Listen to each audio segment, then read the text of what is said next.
mean, I think one of the advantages of being young is not only do you have a lot of energy, but you don't know what you can't do because they naturally think outside the box because they haven't never been in the box. In my generation, you know, how old was Bill Gates when he started Microsoft, or Steve Jobs when he started Apple, or how old was Mark Zuckerberg when he started Facebook? I mean, it's story after story after story of very young people that just went for it and were successful. Test the waters, make sure, and that's what we tell a lot of our students is, you know, pick a product and learn the business model, learn the system, and then start building a real business. The word try, I think sometimes people misuse, like, oh, I'm gonna try that. Why don't you just do it? Don't just try it, do it, implement it, like fully go in. Money Revealed is an exclusive video series where self-made millionaires share their secrets on how they got rich. In this episode, you'll learn how to start your journey as an entrepreneur, how to think like a winner, and how to set up a successful business on Amazon. These are the lessons that they don't teach you in school about making money. And we've partnered with the series creator Jeff Hayes to bring it to you on my YouTube channel. Enjoy. I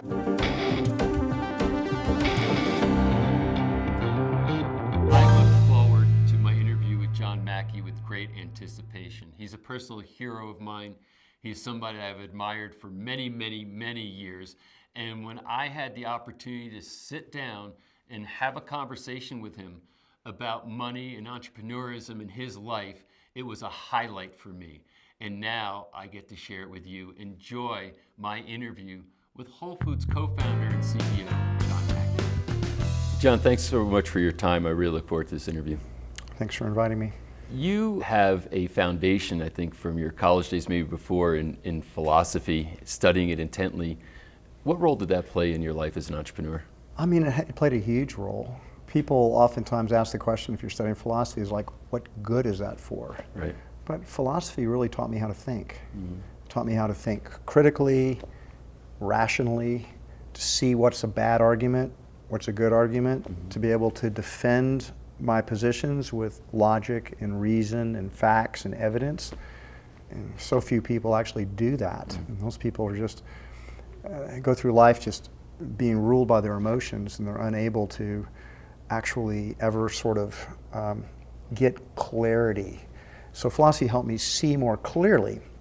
And if you're going to be in business, deceiving yourself or fooling yourself is a very, very bad thing to do. You have to be able to see things clearly or you're not going to make good decisions. So absolutely foundational. And do you still use it to this day as far as, you know, your thinking and your process for, you know, how to make decisions? Absolutely. Yeah. I mean, I still study philosophy. Yeah. It's not like I figured everything out. So I'm still learning, still growing, and still enjoy studying philosophy. One of the things I do. What got you started in being an entrepreneur and going into business? I mean, I didn't self-identify as an entrepreneur for a long time. I didn't set out to be an entrepreneur. I mean, I didn't study any business classes when I went to the University of Texas and Trinity in San Antonio. I kept going back and forth between those two. And I basically just took electives. I studied philosophy and world literature, the humanities of all kinds, psychology, anthropology. I was trying to figure out the meaning of life and meaning of my life in particular, what my own purpose was. And I moved into this vegetarian co-op when I was 23 years old. It was a housing co-op. I think they had about 18 people living there, two per room. And I wasn't a vegetarian at that time, but I actually just thought I'd meet really interesting people in the vegetarian co-op. But I was interested in all things counterculture. And so there were, just a bunch of hippies living there, going to school. And I had a food awakening there where I learned how to cook. I learned about natural foods. I learned about organic foods. And the more I learned, the more passionate I got about it. So then I went to work at this small natural food store to earn some money. And I fell in love with retailing. And I thought to myself, you know, I could do this. I could have my own store. And I went back to the co-op one night and pitched my girlfriend, and what do you think about opening our own store and be a vegetarian store? And she was very excited about it. I oftentimes think my life would have been perhaps very different if she had said, that is like really a stupid idea. I don't want to do that. I don't want to go into business. It's a dumb idea. I might have dropped it right there. But when you're young and idealistic and you don't have as much to lose, we went out and hustled $45,000. We thought we needed 50, but we can only get 45, so we opened a little bit short. And it was in an old house. The first store was called Saferway. And I was just passionate about selling healthy food to people. People asked me what was the original purpose of Saferway, and it was like, well, it was to sell healthy food to people, have fun, and earn a living. And we did all of those things. Renee and I actually moved out of the co-op and moved into it was in an old house where the first store was. So we lived on the first floor was a store, and the second floor was a cafe, a vegetarian cafe, and the third floor was an office, and where Renee and I had a futon, and we just slept there at night. So I literally lived in the first store. Wow. So I just kind of followed my heart, I followed my passion, and that led me on the journey. So I didn't like go to business school and say, there's a huge market opportunity in this whole natural organic. I've done a study on it, and wow, we think it's going to be X amount of hundreds of millions or billions of dollars someday, and we want to get in on the ground floor. It was like, I'm interested in healthy natural foods. I like doing it, so we did it. And that's the interesting thing. You had no business school training, no business background. What made you think that you could open a retail store, deal with inventory, suppliers, the whole thing? Or did you not know entirely what you were getting into? I mean, I think one of the advantages of being young is not only do you have a lot of energy, but you don't know what you can't do. Right. You don't yet know your limitations. And that enables the young we usually depend upon a lot of our breakthroughs with young people because they naturally think outside the box because they haven't never been in the box. And they naturally just tend to be more creative, and you see many of the innovations that are happening in our society that shift things are done by people in their 20s. I mean, in my generation, how old was Bill Gates when he started Microsoft, or Steve Jobs when he started Apple, or Michael Dell when he was in his college dorm selling computers? I mean, and now, how old was Mark Zuckerberg when he started Facebook? I mean, it's story after story after story of very young people that just went for it and were successful. In line with that, skipping forward a minute, I serendipitously ran into you at a Whole Foods in Park City, Utah, and I saw you talking to the young people who were the workers in the store. So you still, and I wouldn't have known this, that you still show up at the stores, you talk to the people and the staff who are working there, you're interacting with them. What's the motivation behind you doing that? I mean, it's one of the highest leverage things that I do, because rightly or wrongly, because I'm the co-founder and all the other founders left over 20 years ago, and the CEO for 40 years. Within Whole Foods, I'm a legend, and with so many stores today, a lot of the team members, you'll never get a chance to meet me. So when I can tour stores and connect with the people, we know it really raises the morale. And so I used to go into the stores and I'd put my operations hat on and I'd see what was wrong with the store. But what I realized is I'm like the daddy, right? So they really want my approval. They don't want my criticism. Right. A lot of times they've gotten up at, come to the store at 3 in the morning to make it look as absolutely perfect as they can because they know I'm coming. The last thing they want to hear is how they could be doing it better. Right. And so I try to really restrict that type of negative feedback. And mostly I'm just trying to connect with people, thank them for their hard work, appreciate what they've done today, thank them for being part of our team, and approve of them, because that's what they want, and that makes them happy, and that helps the morale of the store go up, and it helps our customers get better service. So I think it's actually one of the most impactful things I can do. I just regret now that I'm still just one man. I can't get to every store. Right. I meet people all the time. How long have you been working for Whole Foods? I've been working for Whole Foods 15 years. It's the first time I've met you. Wow. And I said, well, chances are you'll never meet me again. Let's make it count. I could tell you they were beaming. Yeah, you could just see it. Like there was this sort of electricity. It makes them feel special. Yeah. Today, he's paying attention to us. We matter. It's a self-esteem thing. Yeah. Yeah. So when you were starting out in Saferway, and you then transitioned into Whole Foods, I think you kind of merged with the company after 2 years. Did you have at that point a vision for what Whole Foods would become? No. The whole vision thing, I mean, I think entrepreneurs have a a bad habit of recasting their success, and almost it was destined, or they look back and because of the human mind, the way it works, it looks for patterns, it looks for connections, it wants it to make all ordered sense. And so I always make a joke that I did not go up onto the top of the mountain, and God did not speak to me and give me this assignment. And I have been carrying out God's will ever since. I mean, we did Whole Foods because Safeway was too small. We weren't a real grocery store. And we wanted to be a real grocery store initially. It was like, what if we could just have a bigger store that was like, I mean, you couldn't do one-stop shopping at Safeway. And Safeway was very pure. It was very idealistic. We didn't sell, it was vegetarian, and we didn't sell sugar, we didn't sell white flour, we didn't sell alcohol, we didn't even sell caffeine, so no coffee, and also just didn't do that much business. I mean, basically, we narrowed our focus so narrow, we were so pure, and so this is the way people should eat, that we unnecessarily restricted the market too narrowly. So when we did the first Whole Foods market, we said, well, we're still going to be natural, still going to be organic, still going to be focused around health, and but we are going to sell some products that have sugar in them. We are going to sell beer and wine. We're going to sell coffee. We're going to sell meat. We're going to sell what people want to buy, but within the natural and organic framework. Right. That proved to be a very successful strategy because while Safeway struggled, Whole Foods became the highest volume natural food store in the United States within just a few months of opening. Wow. It was a huge success. And that one was in Austin, right? Yeah. Yeah. So is that an ongoing struggle even through the decades of trying to reconcile kind of this moral or value framework with what's practical to go to the market with? Yeah, it really bothers non-business people who don't have to meet a market test. They don't understand that you're ultimately in business to serve customers.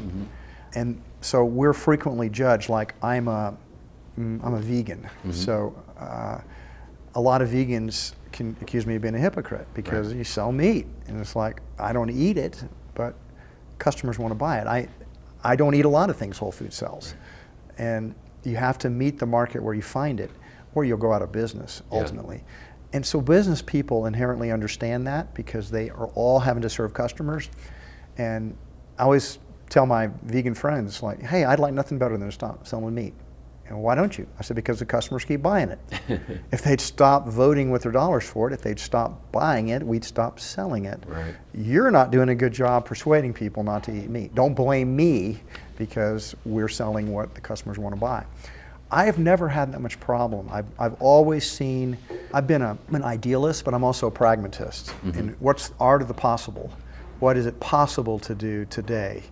And then over time, the art of the possible changes. You can do more in the future than you could do today. So you keep the long-term ideals in place while taking steps towards them, but you have a long-term vision, you have a long-term view. So I've never really had this kind of anguish that other people have. It's just always seemed like you do sometimes make some trade-offs, but they're necessary to meet the market as you find it.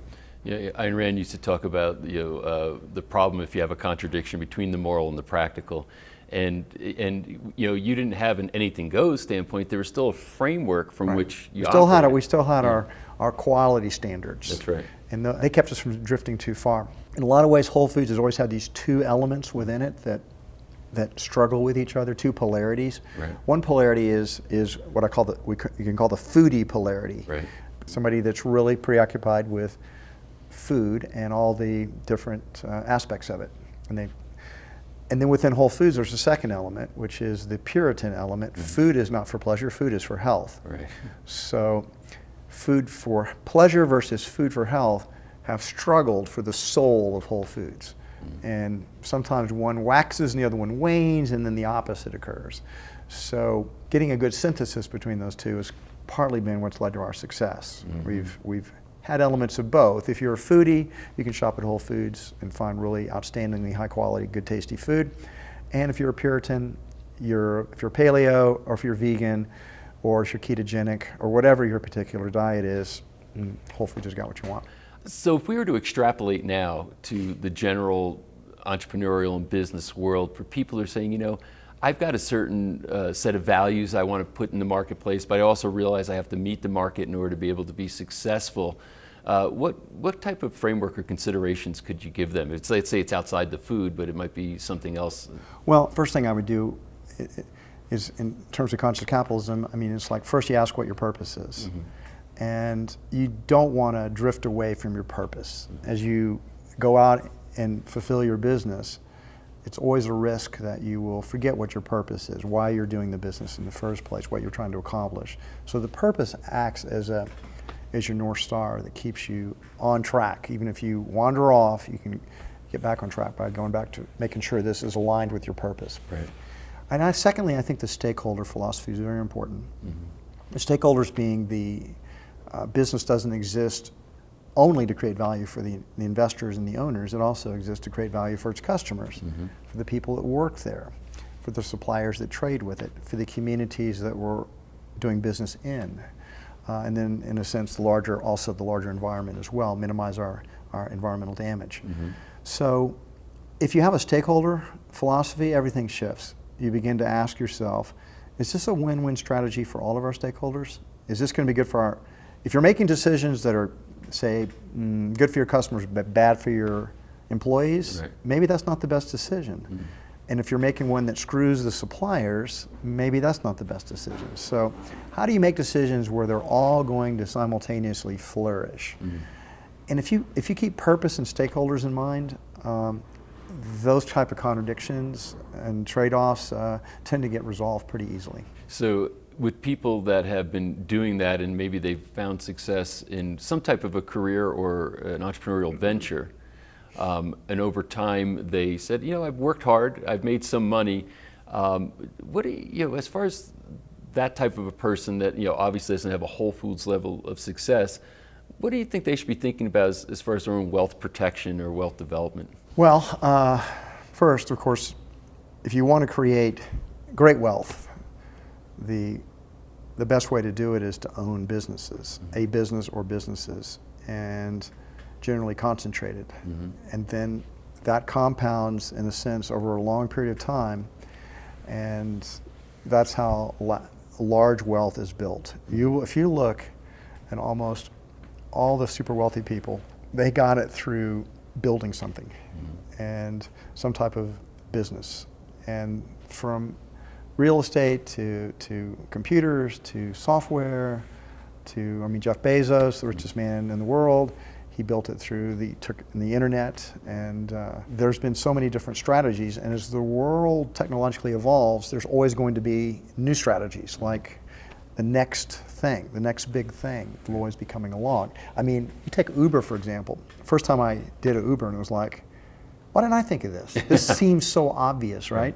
And I could have thought of it, and perhaps I would have if I'd been in a different generation and a younger person. Right. One thing I always encourage people to do is, as you go along, don't get too greedy, in the sense you should be taking some off the table. It's like a poker metaphor. It's always good to, you start out with a stake, eventually, if you're doing well, you pull out the stake, and then some, and then you're just playing on your winnings in a way. So if catastrophe occurs, you're still a winner. Right. And I have always done that with Whole Foods. I have gradually and steadily sold stock we went public in 1992. That was the first time I sold any, but I probably gradually sold it all the way up through the Amazon acquisition a year ago. And also, I really believe in the philosophy of, I think I initially picked this up when I read a book called The Richest Man in Babylon. And The Richest Man in Babylon, one of the principles is pay yourself first.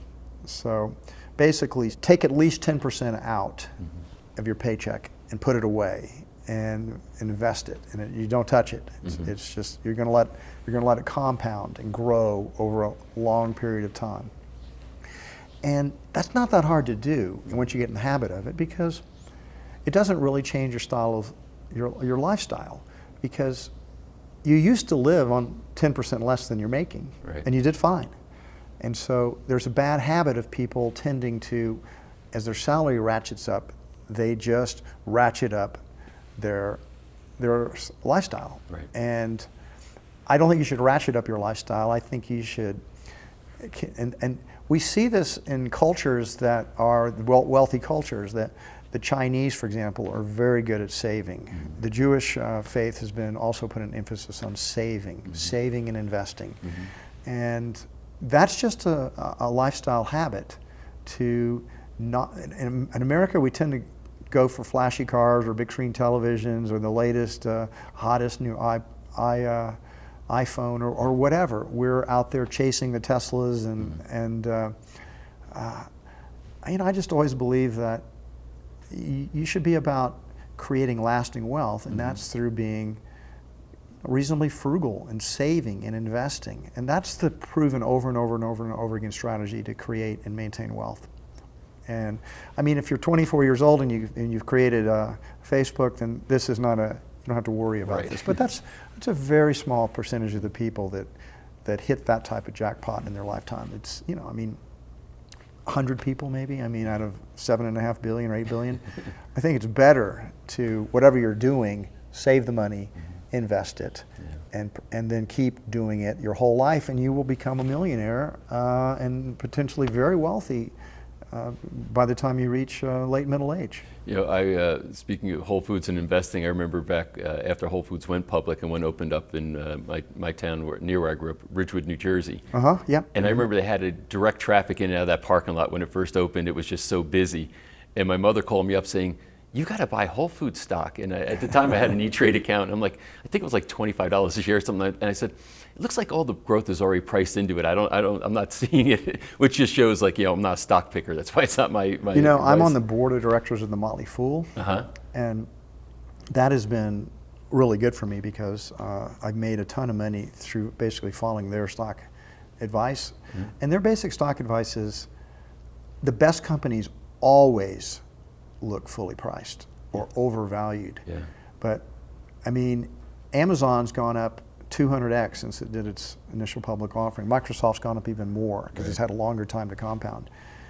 And in no time, I mean, maybe once or twice in their histories, after a big market washout, you could say that's a really good value. Problem is, when you have that kind of market wipeout, everybody's too scared to invest because maybe we're going into a Great Depression. And so it's just better to realize if you get a great company, you just buy it and hold it and let the compounding work. And here's the thing, you'll have some duds. I actually own 136 stocks. I counted them up recently. Wow. And I mean, every year I sell off a dozen or so that for tax loss harvesting because they were duds. They didn't work out. But the ones that do work out, they go 5x, 10x, 20x. And just one or two of those pays for all the other losers you'll ever have. And they just continue to compound. And they're compounding tax-free. You're not having to pay capital gains taxes on those stocks as they work their magic. So I diversified. I realized, of course, in hindsight, that if I had kept all of my money in Whole Foods, never sold any shares, I'd be far wealthier than I am today. Because Whole Foods just did so well since we created it. We were a 30x gainer since our IPO to the sale in over 25 years. However, remember, I bought when we had I got almost all my shares when the company was $45,000, and I had 10,000 of the 45,000. That's up 1,000x. So I was just prudent in the sense that I kept taking money off the table, and it's done well on my other investments. But it would have been foolish for me to keep all the money in Whole Foods for all those years, because what would be more horrible? You do something for 40 years, at one time you're worth hundreds of millions of dollars, and then, or maybe $1 billion, and then it all comes crashing down. You'd probably blow your brains out. You'd be so depressed. So I never did that. I was always more prudent, I suppose. And for people in the advice saying, if you're saving 10% and you're saying invest it, you find companies you like? I mean, honestly, I broke down my investing philosophy recently because I did a talk at Freedom Fest on it. So 30% of our assets are in public stocks, and about another 30% is in index mutual funds, like Vanguard Total Stock Market Index and Total total world markets and things like that. So very diversified, but through low-cost index funds. And then we have about another 30% that are in basically short-term cash and bonds, because if the stock market has a massive complete meltdown, you don't want to have all your eggs in the stock market. So at my wife's and my age, it's prudent for us to have a sizable chunk that's going to be, it may not grow, but it's not going to lose very much, even if you have a market washout. And then about 10% in real estate and some venture capital investing. That kind of is how it works out. Wow. So was there a period of time as the CEO that you were taking, if I remember, like $1 a year salary or something like that? Oh yeah, I haven't really been compensated for 13 years now, since 2006, so 12 years. And what was the reason that you didn't want to take compensation, or did you take it in other ways? No, I didn't. My stock options were that I would have been entitled to were given to our foundations, and that served as sort of like an endowment for those foundations. It's very hard for other people to understand. I had enough money. I was fabulously wealthy. I didn't need any more. I wanted to take money off the table in terms of what my motivations were, and I wanted to embrace a servant leadership, which I talk about in Conscious Capitalism. And I thought taking a huge compensation or huge stock option grants would dilute the purity of that service attitude. And the only time I regretted it was back when the market wiped out in 2008. Whole Foods market stock went down 90%. And my wife was very upset. She said, "You got to start taking a salary. I mean, we got to pay the bills." I said, "Do you know how much I'd be the laughing stock? I can go back and start taking a salary. Forget it. We'll get through this. We'll sell some other assets." But it was the right thing for me to do. It was what my heart called me to do. Does that mean I recommend it for other people? No. It was just right for me. Yeah, and that's interesting. I think that's, in the end, what people have to figure out is just, what is right for them as compared to trying to perfectly model somebody else's life. Absolutely. Yeah. I mean, and I've always been a guy I'm very intuitive, try to be in touch with my own inner purpose, my own higher calling and my own values, and it was clear to me it was the right decision. I've never regretted it. It was other than my wife being mad at me briefly, it was absolutely the correct decision for me. What motivated you to start the Conscious Capitalism Alliance? Well, that started because I read a book called Firms of Endearment by a guy named David Wolf and Raj Sisodia. And Whole Foods was one of they identified 30 firms that were basically loved by their customers, loved by their employees, loved by their investors, loved by all their stakeholders. And those were firms of endearment. We were one of them. And when I read that, I know this is going to sound sort of weird now, because that was 12 or 13 years ago. It was like, we're not alone.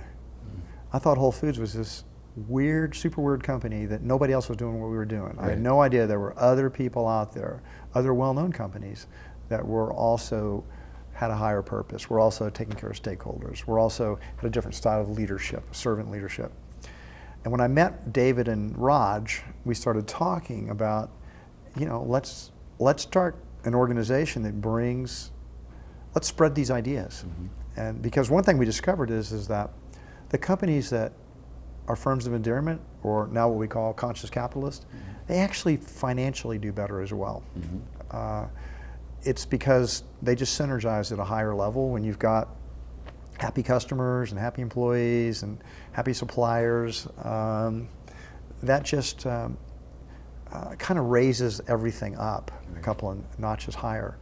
So we realized these ideas work, and we're not alone, and we need to kind of put the message out to help other, particularly young entrepreneurs, to say they're not going to be stupid or suckers for following this philosophy. They're actually going to be more successful. Well, so I guess in a sense, the idea is that there's this moral virtue to capitalism, that it's not this, and that is that most people say, hey, to be really successful as a capitalist, you have to be in this dog-eat-dog kind of world or environment, as compared to saying, there's a moral virtue here. Well, Patrick, you've just hit on like one of my higher purposes, is that when I do my conscious capitalism talk publicly, which I do many times a year, I usually start out by saying, let me just declare my bias right up front. I am a capitalist. Yeah. I believe in capitalism. I think capitalism is collectively the greatest thing that humanity's ever created. It has completely changed the world, and I'm going to prove it to you. And then I show what's happened since capitalism came in and how much progress the world has made. I have no patience whatsoever for socialists or people who are anti-capitalist. They're ignorant of history. They don't understand business. Business is this great value creator, and the merchants are the heroes. They're not the bad guys. They have higher purposes, and basically the intellectuals and the aristocrats have always hated business. Yeah. They've always persecuted the successful minorities that were in business, the Jews in the West, Chinese in the East, and they've looked down on commerce as greedy and selfish and exploitative, and yet it has been commerce and business that has helped lift humanity up, to help elevate humanity. So, in conscious capitalism, we believe business is inherently good because it creates value. We reject the idea that it's all about the money. I've known hundreds of entrepreneurs, and very few exceptions. They weren't primarily in it for the money. Yeah, they wanted to make money, but they were mostly following some kind of passion or dream, or they wanted to do something in the world, and the money that was necessary. So for them, they could say it's a way to keep score. It shows that we're doing the right thing. The money empowers my lifestyle, helps me to be free. There's lots of, but the money itself was not. Maybe in the financial part of capitalism, Wall Street, it's just about the money, but not in the entrepreneur world for the most part. That's not the way I found it to be. It's not the way it is for me. So conscious capitalism was about, and still is about, helping people. Business is good inherently, but it can be better. If you become more conscious of purpose and stakeholders, we can elevate humanity better, faster. And business people need to wake up. Stop falling for the tales that the class enemy, the intellectuals, say about us, which is that it's all about the money, all they care about is money. And start talking about maximizing your purpose. Start talking about how you're making the world a better place. And inherently, business makes the world a better place, but it can also be philanthropic. It can also be socially responsible. These are things we think are important as well. Yes, I mean, for the conscious capitalist who's the entrepreneur, money, I guess, becomes a means of expanding the range of the purpose. That's more what money means. Exactly. Philanthropy just comes from generosity. It comes from an overflow of abundance that says, of course I want to help. I'll do what I can because I care, because I'm a caring human being. I'm alive. I see there's suffering in the world, and if I can do something to lessen it, then I definitely am not going to be sitting there counting my money feeling, because you're going to die. There's no getting out of here alive. We're all going to die. So it's not so much the legacy as just, if you can help people while you're alive, why wouldn't you want to do that? It just seems so obvious to me. You used the term, I think, servant leadership. What do you mean by that? Well, I contrast servant leadership with what the kind of leadership we frequently get, which is self-aggrandizement. There's people trying to get as much money, as big hogs at the trough, trying to get as big a meal as they possibly can get.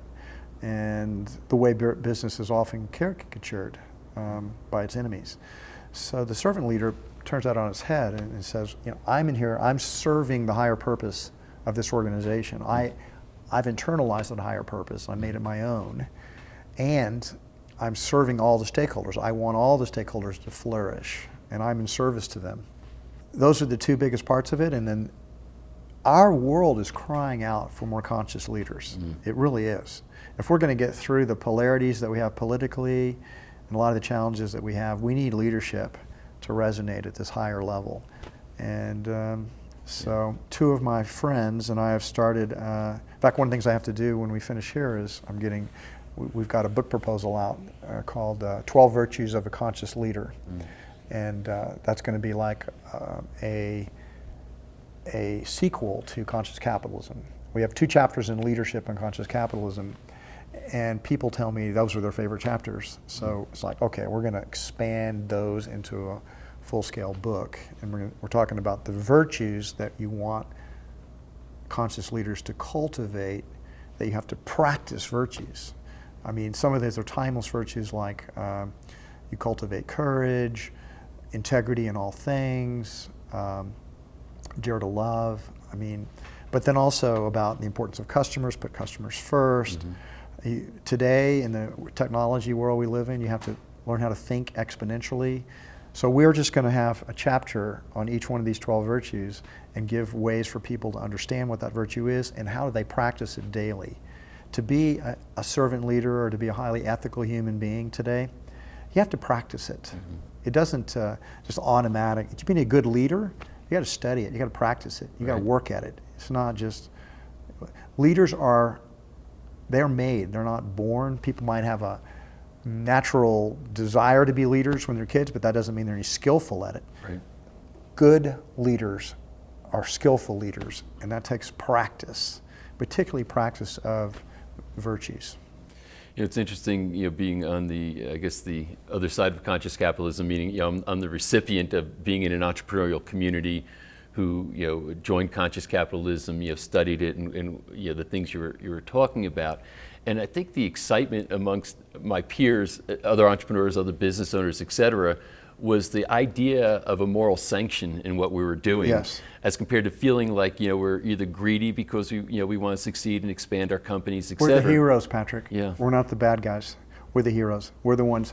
That doesn't make us better than other people. Right. It's just the calling of leadership is to help elevate humanity, and you got to answer the call. And I think that is part of the community, is recognizing that we have a special role to play. We can help make the world a better place, and let's get on with it. What do you want your biggest legacy to be after all these decades of what you've done in the world? I think one way to understand it is that, because I have people come up all the time and say, man, you've done so many amazing things, you must be so proud. And I say, you know, I don't think about it. It's like the fun part in business is not what you have done, it's what you're going to do. Right. The creative process is what's fun. If you ask an artist like Picasso, he didn't care about his old paintings. It's what he was working on right then and there. The projects that we throw ourselves into is what gives our life meaning. Right. And I mean, someday, maybe, I hope never, I hope I actually die working on projects. But possibly someday, I got nothing else going on, I'll look back and say it's been a pretty good life. But right now I'm too busy living it, too busy creating the next big thing that I'm excited about. I think that's the key to, I think that's one of the keys to happiness, is to be alive, to be creative, to be engaged. And so then legacy is not something I have time to think about. Somebody else can think about it if I have a worthwhile legacy after I'm gone. I'm not too worried about it right now.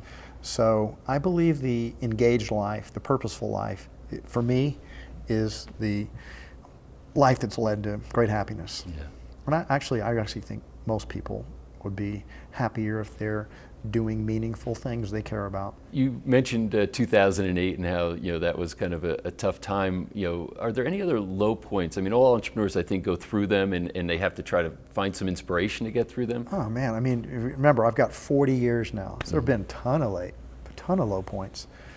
I mean, most recently it was a low point when our same-store sales, our comps, went negative, and we got shareholder activists that were trying to throw out our board, throw me out, take over the company, and then sell it to Albertsons or Kroger or somebody like that. The Amazon solution, they were the perfect fit for us, but that was a low point that we ended up having an elegant solution for, the merger with Amazon. So that was definitely a low point. I mean, those guys launched their attack on Whole Foods the day I released my second book 16 months ago called The Whole Foods Diet. And that wasn't an accident. They immediately said, look at this guy, he's on a book tour, he's not running the company. Wow. So I had to stop the book tour, of course. Yeah. I mean, well, early on we had our flood, and when the first year we relocated Safer Way and we opened the first Whole Foods market, as I said, it became the highest sales natural food store in the United States within just a few months. Right. And then 9 months after we opened, Austin had a 100-year flood. And we were in the flood zone. We had 8 feet of water in our store. We were literally out of business. We were washed down into the river. And that was definitely a low point, but we didn't die, even though we didn't have insurance. That's when I really first began to understand about stakeholders. I didn't have a word for it then, but the next day after the flood, we showed up to start cleaning up the mess, not knowing whether we didn't have enough money to buy new inventory or anything. But there were all these sort of semi-strangers. I kind of knew them, but they didn't work for Whole Foods, that were there cleaning up the store with us. Wow. And then as we found out, they were our customers and they were our neighbors. And they just loved Whole Foods, so they were going to pitch in and help. And a lot of those people pitched in and helped all the way until we got reopened a month later. We had our suppliers fronted us new inventory, even though they weren't, on credit, which we didn't really have the money to pay them if we didn't get the business back going again. Our stakeholders literally didn't let us die. They rebirthed us. So that's one of the reasons I'm so passionate about stakeholder philosophy. But that was a low point because I thought we were dead. I was wondering what I was going to do next. And then over the years, there have been a couple of coups or attempted coups that failed, where they tried to had ambitious executives teaming up with dissident directors of the board who thought my time was over. I mean, if you're an outspoken entrepreneur who thinks out of the box, you're not conventional, and that always irritates certain people. And when you're doing well, they credit you with a certain visionary genius, but when the business is doing poorly, they think it's time for you to go because you've lost your magic touch. So I had to weather a couple of those in the 40-year period as well. And, I mean, there's personal stuff that happens, and tragedies occur, and people you love die, and lots of low periods. But I mean, entrepreneurs are sort of inherently optimistic people, or they would never start a business. Right. The odds against them are huge. I've always been very optimistic and very resilient. I tend to bounce back quickly. I wake up the next day and you figure out, okay, how are we going to solve this problem? What are we going to do? And you do it. How important is the team around you in being able to It's create? one of the 12 virtues we're listing in A Conscious Leadership, which is always upgrade the team. You are no better than your team. If your team is good, you'll be good. And if your team isn't good, they make you look bad. So you've got to always be upgrading the team. That doesn't mean that you're always replacing people. It just means the team itself can be learning and growing and evolving, but it's got to get better because you've got to get better. So I feel like part of my success at Whole Foods is I just had some amazing people I've worked with. I mean, amazing, very talented, creative people that complemented. I have certain strengths, but I have a ton of weaknesses. And I've had the wisdom to sort of recognize my weaknesses and say, I better get somebody to help me in that area, or we're going to, I mean, I don't think I have all the answers. So yeah, team, extremely, extremely important. Those initial team members that, I guess, made the foundation for Whole Foods to be able to grow to what it's become, how did you source them? How did you find them? What did you look for? I mean, initially, they just came to us. I mean, we had a certain energy, a certain culture, and we just attracted people. They just wanted to be part of it. It's magnetic. And when you're growing and you're successful, a growing business is great fun. And it brings people in that want to be part of it. That's a very different thing when a business peaks and maybe starts to decline a bit. One of the great things about our merger with Amazon is we've renewed our growth. And that is very energizing for everybody. When everybody wants to feel like they're a winner. And if you say have stores and the stores are not doing as well this year as they were doing the previous year, you don't feel good about yourself. You tend to blame yourself, even though it's not your fault necessarily, but you still don't feel good about your work because it's not working. But when it's growing, it's like, yeah, we're doing good, we're winning. And we're getting, by the way, more money as a result of this success. So growth is fun. It really is. Growing a bit. I don't know anything more fun than growing a business, or I would have done it. It's a blast. At one time recently was kind of deep in contemplation, trying to figure out what the next thing I should do is, and the basic message that came back to me was, whatever's the most fun. Well, remember I said the higher purpose initially for Whole Foods was sell healthy food to people, earn a living, and have fun. So those are still all there. Now our purpose has been articulated a little bit more succinctly to Our purpose is to nourish people and the planet. So that's Whole Foods' higher purpose. And that key is the word nourish, because there's so many different levels of nourish. On the surface, of course, it means healthy food. But then you're also nourishing the souls of the people that work with you. The planet is our overall connection that we're doing. You know, we buy from all over the planet. And it's our environmental statement as well, our commitment to sustainability in what we do. So, fun, absolutely. I mean, building a business is fun. That's why I'm still doing it. John, I very much appreciate you taking time and sharing your wisdom. Do you have a final thought for the people that would be watching this? My final thought is that as I'm going to be 65 in about 10 days, and it goes by pretty fast. Life is much short. When you're young, you look out and you see this horizon out there, and you think I got forever to get there. It's no big deal, but you're actually going to get to that horizon much quicker than you realize. And because of that, because none of us get out of here alive, life's too short to not really go for it. You go for the things that give you meaning and purpose and fun. And you won't get to the end of your life with regrets. I think to get to the end of life and think, you know, life's too short to settle for less than your very best effort. Things that you care about the most, you should go for it. And there's no guarantee you're going to be successful, but there's a guarantee that if you don't try, you'll spend your life second-guessing yourself, and you'll get to the end of it with regrets that you didn't give it your best, you give it your all.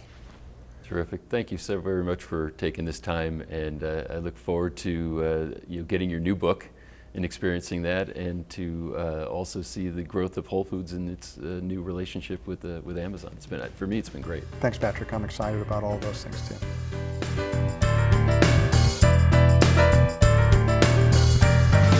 Coming up next, we have an interview that kind of caught me off guard. I was expecting something different than what I got, but in a good way, it caught me off guard. We have Jason Katzenbach and Mike McClary from Amazing.com. Jason is the CEO of the company, and I have to tell you that I sort of understood what they did, and I knew about their business and the type of training they were doing, and it was about how to set up your own business on Amazon and make it work and thrive and grow and create a brand there. So I said, I think that's kind of interesting, an interesting business model. I know they've realized a lot of success. But when I started leaning in and listening to more of the details and the structure of what they did and how they did it and what they trained people on, suddenly a whole new world opened up for me that I never saw before. As a matter of fact, my partner Jeff Hayes and I, as we were reviewing the interview after it was over, both said, we want to get this training for our kids. There's real possibility there. So I have a son that's a senior in college. This is another great business opportunity for him that I learned through these guys, and now I want to share it with you. Also, I want to remind you, you can and should own Money Revealed. So just know that that's available to you. This is great information, and it doesn't stop here. Take a look at this interview. Even if it's something that you say, well, this directly doesn't apply to me, indirectly, there's a lot you will learn. So lean in, learn from this. You're going to really enjoy this interview.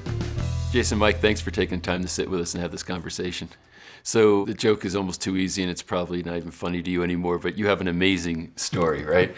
So let's talk about your lives maybe before Amazing.com, and then we'll get into what you're doing right now. So Jason, why don't you start? Tell us your background. Yeah, so originally I was going the corporate route with life, but back in 2003, I remember the CEO decided to abolish all bonuses that year, and I just realized that I needed to stop working my butt off to line other people's pockets, and it needed to be more about what I could spend my time on to give me the most ROI.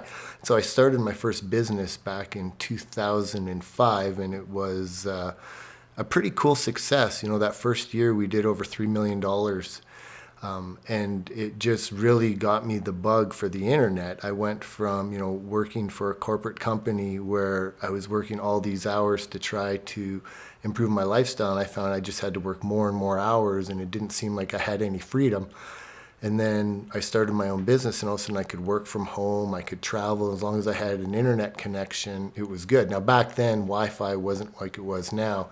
So the freedom wasn't quite the same. Was it a related industry, or was it? Well, what I did initially was I started with little ebooks. So I would research topics online, and I would figure out what people were looking for, whether it was learning to get your driver's license, health issues, and then I would hire ghostwriters to write the content, and then I would use SEO, a lot of article creation, article marketing to just dominate the search engines, and I started doing really, really well. So then I started teaching that.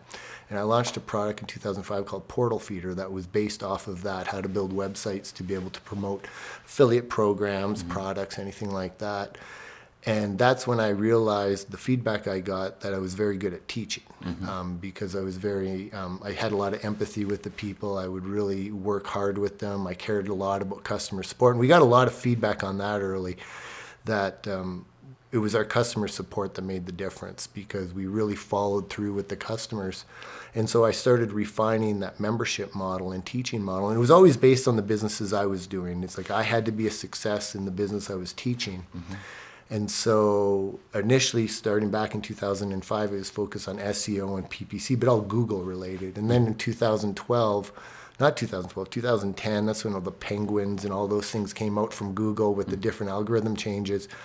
And I realized I was kind of doing the same thing again. I was working for someone else. I wasn't creating an asset, because I was building businesses always based on hacks and how you can trick the search engines, rank on the search engines. But then if suddenly the search engines decide to change their algorithm, it's like you have to start over.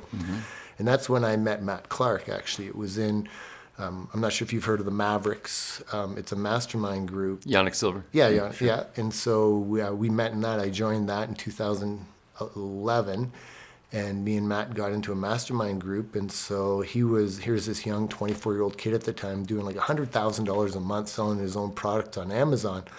It was just mind-boggling to me. It's like, how can you have your own manufacturing? And he's like, well, I private label it. And I knew private label from the context of content, like for someone to repurpose content. But he was actually doing it with products. So he started teaching me that. And so when I launched my first product, within 4 months, I was doing over $100,000 a month profit.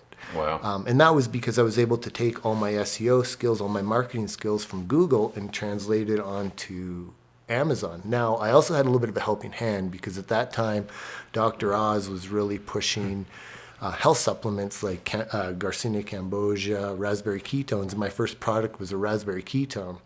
And so that really helped. But the cool thing is the product I started selling was the exact product that my manufacturer was selling, but because I differentiated it, used all my marketing skills, I was selling my product for 3 times as much as my manufacturer, and I was ranked number 1, and they were like number 30 kind of thing. So it was, so the bug hit, and we started teaching people the Amazon model. Can I ask a question about that? I'm really curious. Sure. So so basically you were white labeling from your manufacturer.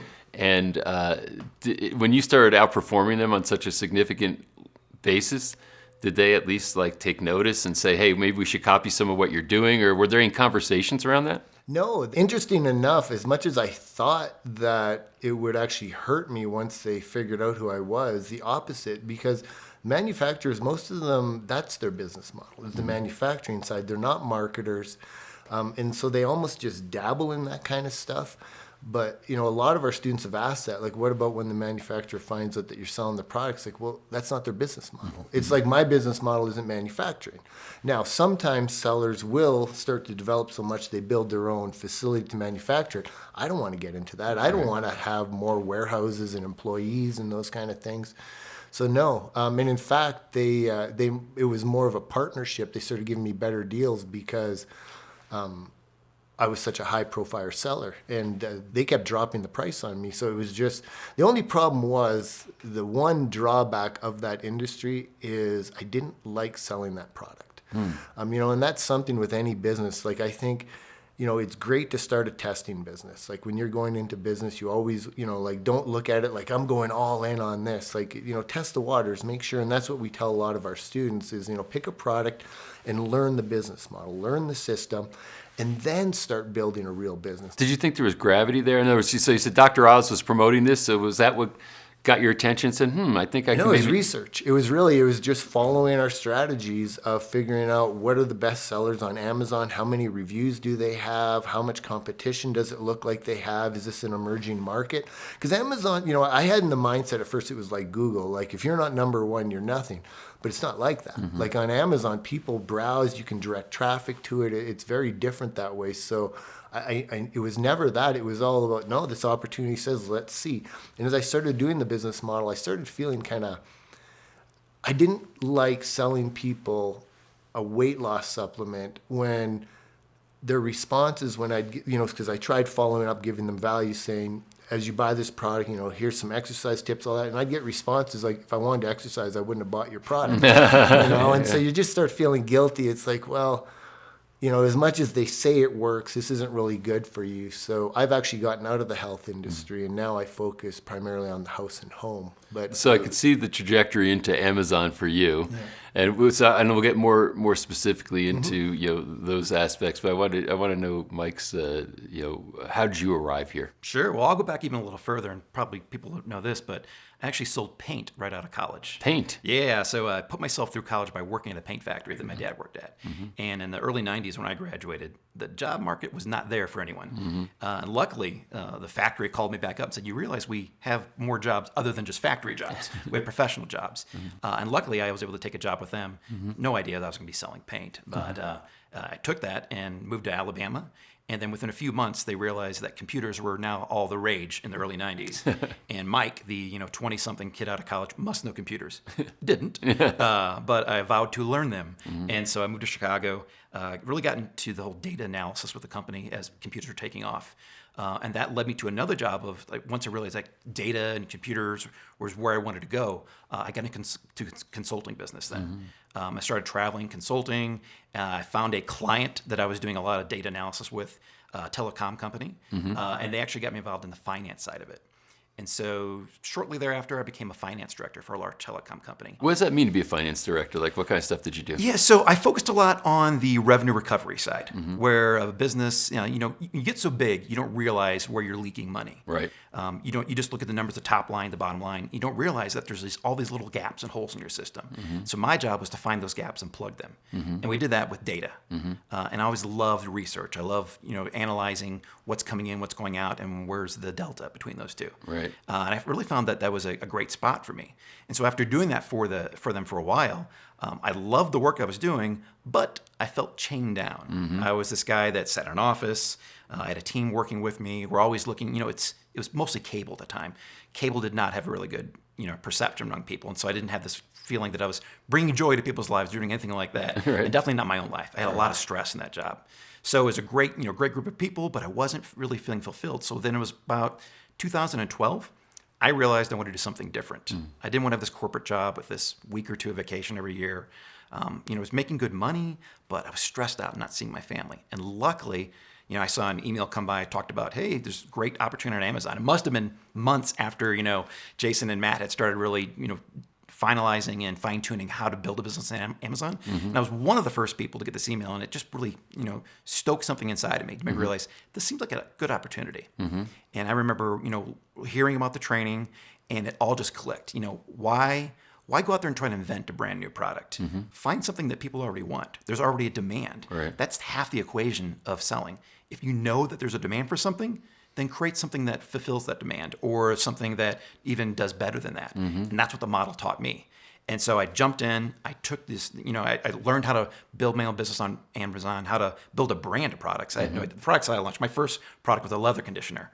I didn't own anything made of leather. I'm actually looking for one of those right now. Maybe I'll have to talk to you about that after this. Yeah. Good. But I knew I could source it in the United States. I knew there was, a low quantity to get going with. The price was right. I knew I could make a good profit margin. And most of all, there was a demand for it and not too much competition at the time.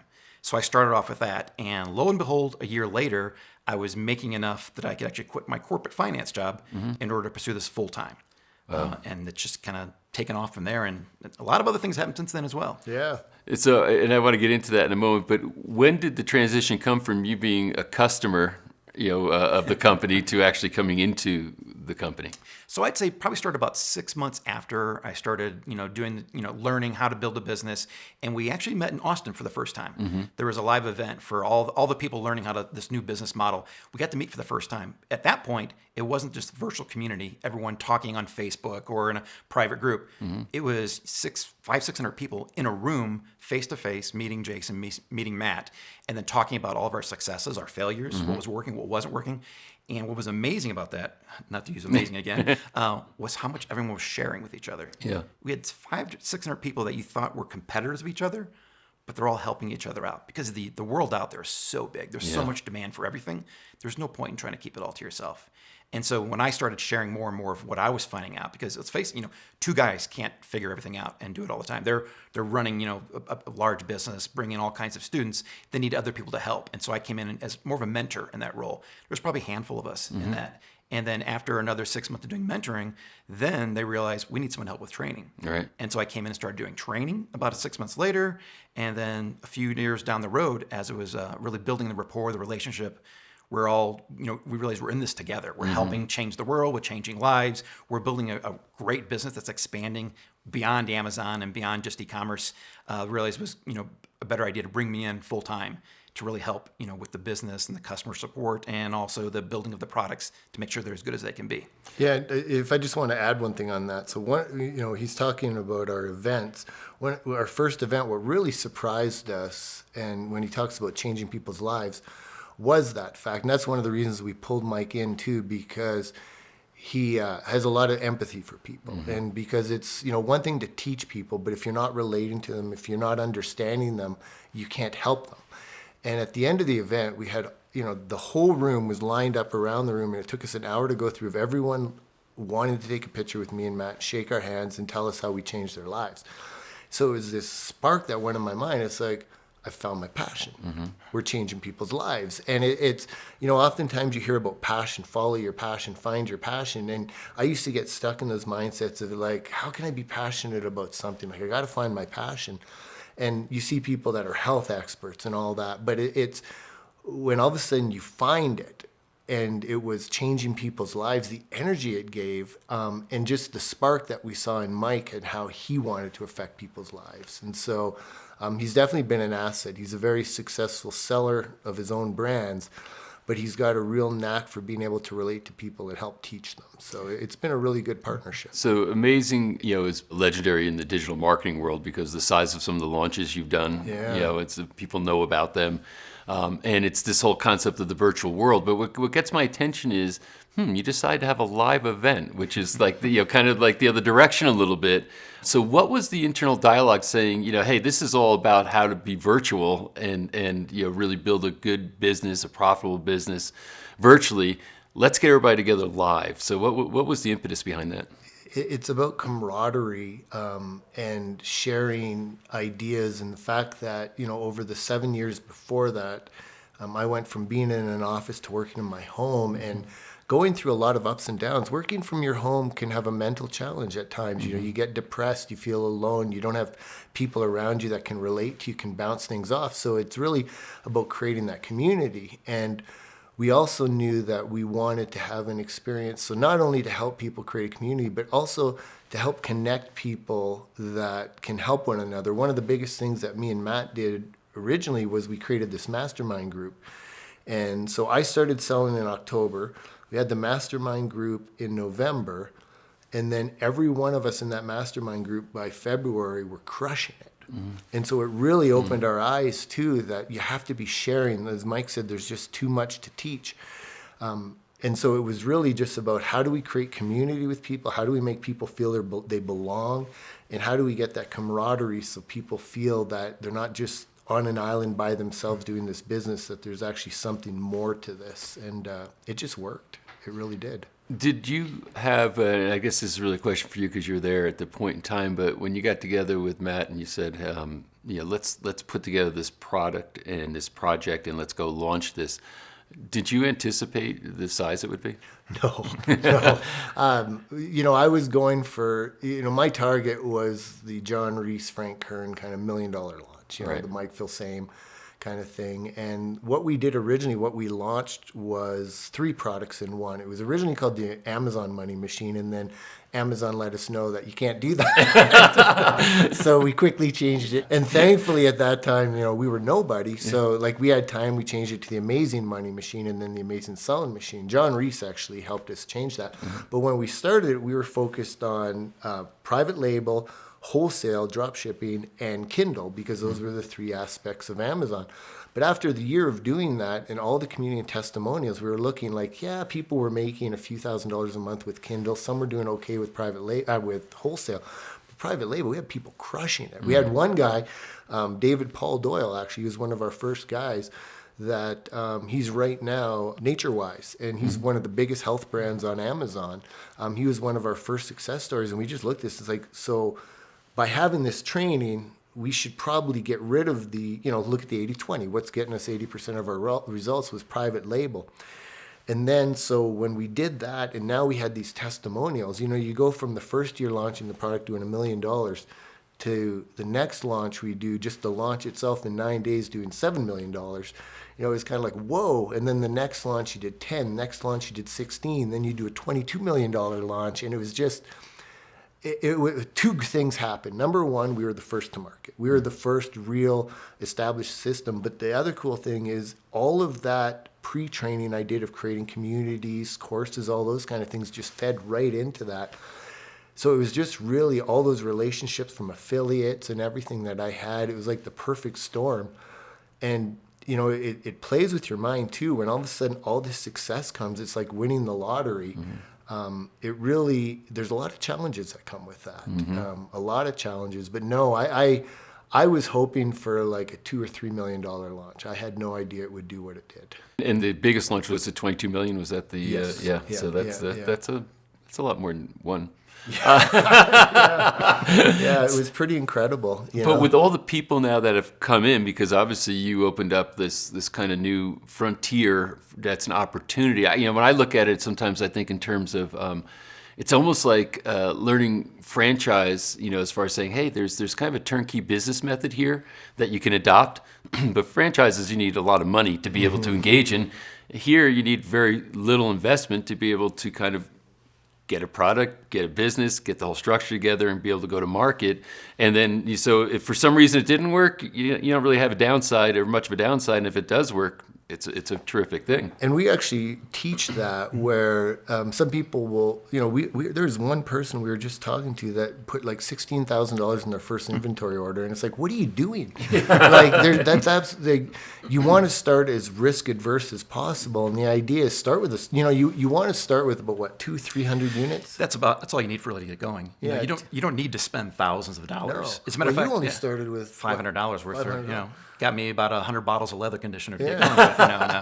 But and talking about risk, you're building a business. There's risk involved in it, but I like to think of it as calculated risk. Yeah. You don't just go out there and blindly spend money on something you don't feel has a proven way of working out for you. And one of the things that probably the biggest thing we built up is all this credibility, social proof, all these success stories of people who've made it work, and all the reasons why people who didn't weren't able to. So we know what not to do as well as what to do. Which is really important. It's not just do this, but here, don't do this. It can be the difference between success and failure. And that's why we have, one of the challenges that we have to keep it up to date all the time. And e-commerce is changing every single day. Amazon changes every single day. You can't open the paper and not read an article about Jeff Bezos or about Amazon without seeing something in the news about them changing or expanding to a new business or shutting down a part of the business. Right. We have to stay on top of that, because if we don't, and we teach someone to do something wrong, that could hurt their business big time. In line with that, because there's a question I have relative to that, because one might think, okay, well, now you've done this for some years now, you've had all these thousands of people who've come in and are doing it. Is it saturated? Is there still a lot of room for people to come in? Where do you think you are in that particular part of the arc? If you look at it, saturation is a state of mind. Yeah. There's absolutely no way that a business or an entire section of the economy that's growing so big could even become saturated yet. Amazon or e-commerce in general only has a fraction percentage of all retail sales. I think it's not even over 15% of all retail yet. So it's an expanding universe right Absolutely. now? Absolutely. And the way that it's growing, the number of sellers can't even keep up to pace with the way that the amount the market is taking over. Wow. And Amazon still does only about 50% in the United States right now. They can still grow there. They're expanding into other markets, other areas, and there's always new products coming out. It's a constant, continual flow of new ideas, new products, new methods of marketing that you can just take advantage of. And, but the one thing is, the sooner you get in, the more time you have to take advantage of. That's why we always want people to get in as soon as they can. And people make the mistake of thinking this is an Amazon business, and it's not. It's a physical products business, but you're leveraging Amazon to get started. And the whole idea is once you have a proven brand, once you have your proven products, and there's so much opportunity on Amazon. Like you said, you can expand internationally so easily. Then you create your own e-commerce store. You start going on different websites and you expand how your product reaches. But the world's changing. I mean, I was just telling them about an article I was reading where it listed all the stores closing this year. People are going to go somewhere to buy. And then people say, well, what if Amazon starts selling all their own products? Well, then would you buy on Amazon? If I only go to Amazon and you can only buy Amazon brand products there, I'd start looking elsewhere. Right.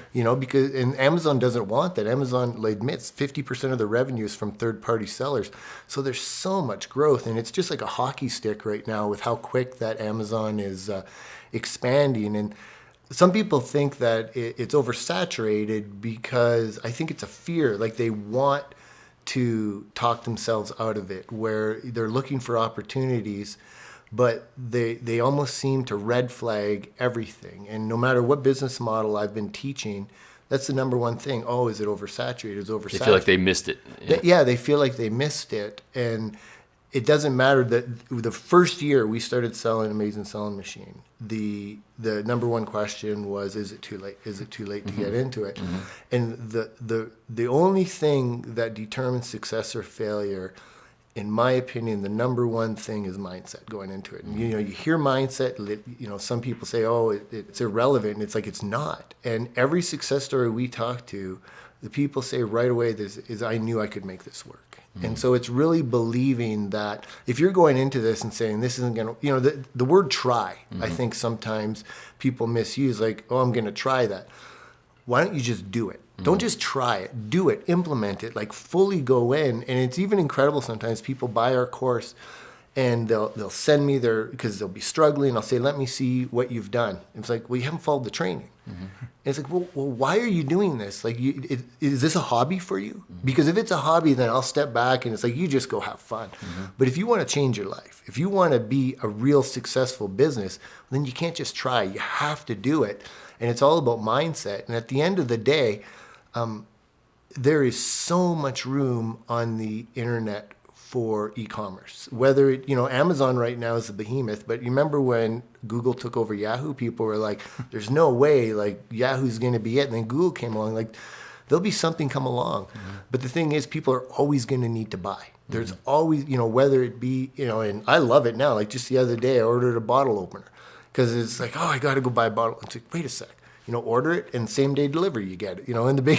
So it's like, I'm just going to do more and more of that. And I think the world's turning that way. So it's really, if you want to change your life, if you want to do a business, look for the reasons why to do it. Now be cognizant, like obviously if it's, you want to look at the market share and all of those different elements. But at the end of the day, if you want to change your life, you just got to take action and really believe in yourself. I'd say that, Anyway. Well, in line with that, who's the avatar for you guys? Like, this is the ideal person or the ideal three types of people that really are our customer?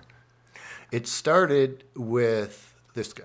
And the idea was, because it worked for, mid-40s, middle-aged kind of person that had some disposable income to be able to buy some inventory, not a lot, and they were looking for something else. It was somebody that was stuck in a job, and they were just feeling like, I have to commute to the office. It's really like the commute could summarize it. Like if you're sick of the commute, but it was more the middle-aged person that was an executive that was looking to get that freedom.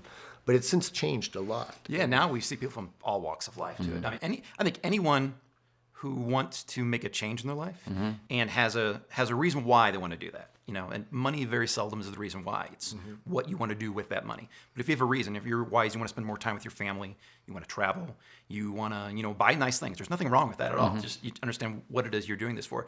If you have a reason why you want to make a change, that's our ideal person. Because having a good reason why you want to make this successful will help you be successful. And I know, like, number one thing that got me successful was as soon as I made the decision that I was going to build this business, I didn't wonder what's it going to be like when I'm successful. I started visualizing, I've already made the step, I've already made a change. I'm already successful because I've already taken that big leap. Now, you were full-time as an executive when you started, you said, right? Yeah. So, because that's one of the big questions that's come up. How much time do I need to be able to make this work? Oh, I was nervous starting out, thinking, how can I build an entire brand and a business while, having 2 young kids at home, having a wife that, she needs attention from me and vice versa. So I couldn't just, ignore all those things, and having a full-time job that I travel to. Luckily, I was able to do it within an hour or 2 a day. So the way that, the training, when I took training to learn how to do this, it was laid out where you could watch it anytime you wanted to. It's online, it's virtual. Support, the help, the mentorship, that's all virtual, online. So anytime you wanted to go watch it, my plan was work all day, came home, I had dinner with the family. Then I would go downstairs and I'd watch some training for an hour or 2. And then I'd come back upstairs and hang out with the family a little bit more. And then 10 o'clock, I would go back downstairs and spend another 30 minutes to kind of plan out my next day. So it's never more than a couple hours a day. But I think what's important is that you had a kind of a structure around the training. In other words, it's probably not I'll get to it when I have time, because that probably never shows up. Yeah, those are the people that a year later, we have people from ASM4, they say, okay, now I'm starting. And that was 4 years ago, because you get lifetime access. So once you join, you'll keep getting all the upgrades. And so we'll have people starting now say, now I'm going to commit. And it's like, it's just mind-boggling at times when you hear that, because it's like, why didn't you made this financial investment back then? But it's you have to be able to do that. You have to be able to dedicate. We recommend a minimum of an hour a day, but really, like, if you want to make it work, 2 hours a day is probably more realistic. Like, really, to be able to get it done in 6 months. Where if you dedicate 2 hours a day in 6 months, you'll have a dramatic transformation. And you'll know at the end of those 6 months, because that's another thing. One of the things that we believe is that everybody can do this business. Not everybody will want to do a business. A lot of times being an entrepreneur, there's a little bit more responsibility in life because you're more responsible for everything in the business. And so after 6 months, we do occasionally have people that say, no, this just really isn't for me. So we actually offer a guarantee on that, that if you follow our system, after 6 months, if you're not, if you've done everything and you're not happy, we'll refund you still, because sometimes people fall into that victim. Very, very small percentage of people do that, but it's just an interesting phenomenon, because some people, they think that they want to be an entrepreneur, but then they don't. It's not for them. It's not for them, yeah. So another category of person I wonder if this is right for, which is on my mind. So I've got a 22-year-old son who's a senior in college, finance, economics major, who, looking at going out into the job market, saying, I wonder if how do I go look for jobs? What am I looking for? But then he just comes back from a trip to London and says, I found a small gin over there that they don't import over here. I wonder if there's a way I can figure out how to import that over here. You're thinking about ways to take products from one place, bring them and distribute them to another audience. Is someone like that's like maybe ready for the job market? Even just the Dysons, like, they're 29 years old now, and they're doing what? $500,000 a month. $500,000 a month in sales. And $500,000 a month. And these are, so who are these people? Channing and Justin Dyson. We just had them in Hawaii for some videos. Are they college? Like, you just out of college, or? Justin dropped out of college once he realized how well the business was doing. Right. And I think that Channing, she now owns a beauty shop that she still does some part-time work in, but now they're really just running their own business, selling all kinds of children's apparel and different types of products that, for them, they have young kids. They realize that, could we make something better? Could we make something that we would want to buy as parents? And knowing that there's hundreds of millions of parents out there, they were similar to what your son was. They wanted to bring something different to the market that they knew there was a demand for, and that gave them their passion to really dig into this business. One of our early success students, John Gill, who quickly became an 8-figure seller, one of the things that he was most dedicated to us for is how this transformed his family, because he taught his son the business model, and now his son does better than him, and he's like, I feel safe now, like my son is taken care of. So absolutely, and the neat thing about this business is, we recommend that you start, when we teach you, we try to teach you the most effective way to get the fastest results possible with the least amount of risk as possible. Now, there's always some risk. But the reality is, if you only have $100 to start with, you can start with $100. Wow. It's going to take you a little bit longer to find the right products, because some types of products will have minimum order quantities. So you might have to have $1,000 for that product. So keep looking for another product, because the idea is just get started with a product. Find a product on Amazon that fits certain criteria so you know that it's a good seller. And if it's proven on Amazon, that's why we also sell. Like, if you're just starting out, don't start with a brand new product. Don't say, I have this idea, it's going to do well. Well, if it's not selling on Amazon, you have this whole other hurdle that you're going to have to figure out. So what you do is you find a product that's selling well. First of all, you try to figure out how to make it a little bit better. There's steps in this process, so is that the first step? So finding the product's the first step in the process, the most important one, because your product is everything. I like to think of it as the base of the entire business. And that's why we're very, very careful about the criteria we use. We want to make sure that it's priced a certain amount of price, because if it's too low of a price, you won't make enough profit. If it's too high of a price, you can't afford enough inventory. Right. You also make sure that the competition is at the right spot on Amazon, because if you have too much competition, you can't compete with people that have unlimited pockets to outspend you. But if there's not enough competition, there's a reason for that. The product probably isn't in demand out there. You also want to make sure that it's not too heavy, because let's face it, shipping is a cost of business nowadays. And if you can remove that from the equation, then that makes it much easier to get going. And then you also want to make sure that you can private label it. That's a big part of what we talk about here. So it's much easier to take a product, a generic product, think of a thermos. Instead of selling the Thermos brand thermos, create your own brand of it. Come up with the Mike and Jason's thermos or whatever it is. Jason and Mike's. Mike and Jason's. And brand that yourself, because if you own the brand, you own an asset. And you're bringing cash flow every month, and you're building an asset that at some point, if you choose to cash out and retire, you have that built up. If you sell someone else's exact same product, you're building their business. Right. But if you make your own, you're building an asset for you. Yeah, and that's a really important point. A lot of people ask two things, like, why don't I just sell somebody else's brand to start off? Well, with Amazon, you're allowed one listing. So let's say, whatever it is, Acme spatulas. There's only one listing on Amazon, and then you'll see underneath the buy box where you click the buy button, other sellers. So then all of a sudden you'll notice that there could be 50 others competing. So what's happening now, everyone's driving for the lowest price. Right. So now it's a commodity product. But when you're your own seller, you're the only listing.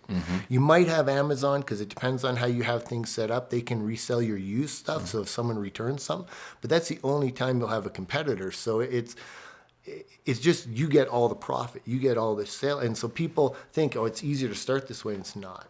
Do you ever have a manufacturer decide to acquire somebody who was white labeling, saying, hey, this is really good, I like this brand of my product, I think I'll buy you? So I haven't had that, but I had them want to partner with us, and several other people as well. So once they see, like your example with your raspberry ketones, where they could have very easily came to you and said, Jason, let's partner on this. We'll give you a better deal.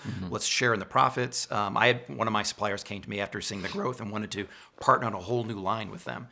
They do want to do that sometimes. You don't have to do that. I mean, again, they're really happy being a manufacturer, knowing that they have someone out there who knows what they're doing, selling their products, because that's what they do best. They manufacture, they distribute them to their third-party sellers, and then let us do what we do best. They'll stay in their lane. So now, so step one is finding the product. What's step two?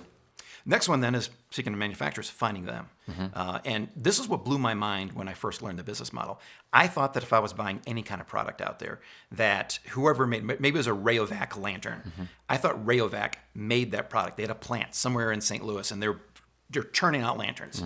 Ends up there's 100 plants in China all making similar lanterns, and they're private labeling them, branding for you. So the first thing is to find a supplier from usually overseas, or if you're selling like a beauty product or some kind of health supplement in the United States, you need to find those suppliers that are looking for you. And I didn't realize you could even do this. I didn't know that was a possibility. I wasn't aware of private labeling at that point in time. But nowadays, you can go online to sites like Alibaba.com, even Google, and search for private label products. And you will see hundreds, not thousands, of different suppliers that actually are looking for you to sell their products for them. And it's so much easier today with freight forwarders, and a lot. That's a big concern people have. Okay, well, how do I get the product from China to here?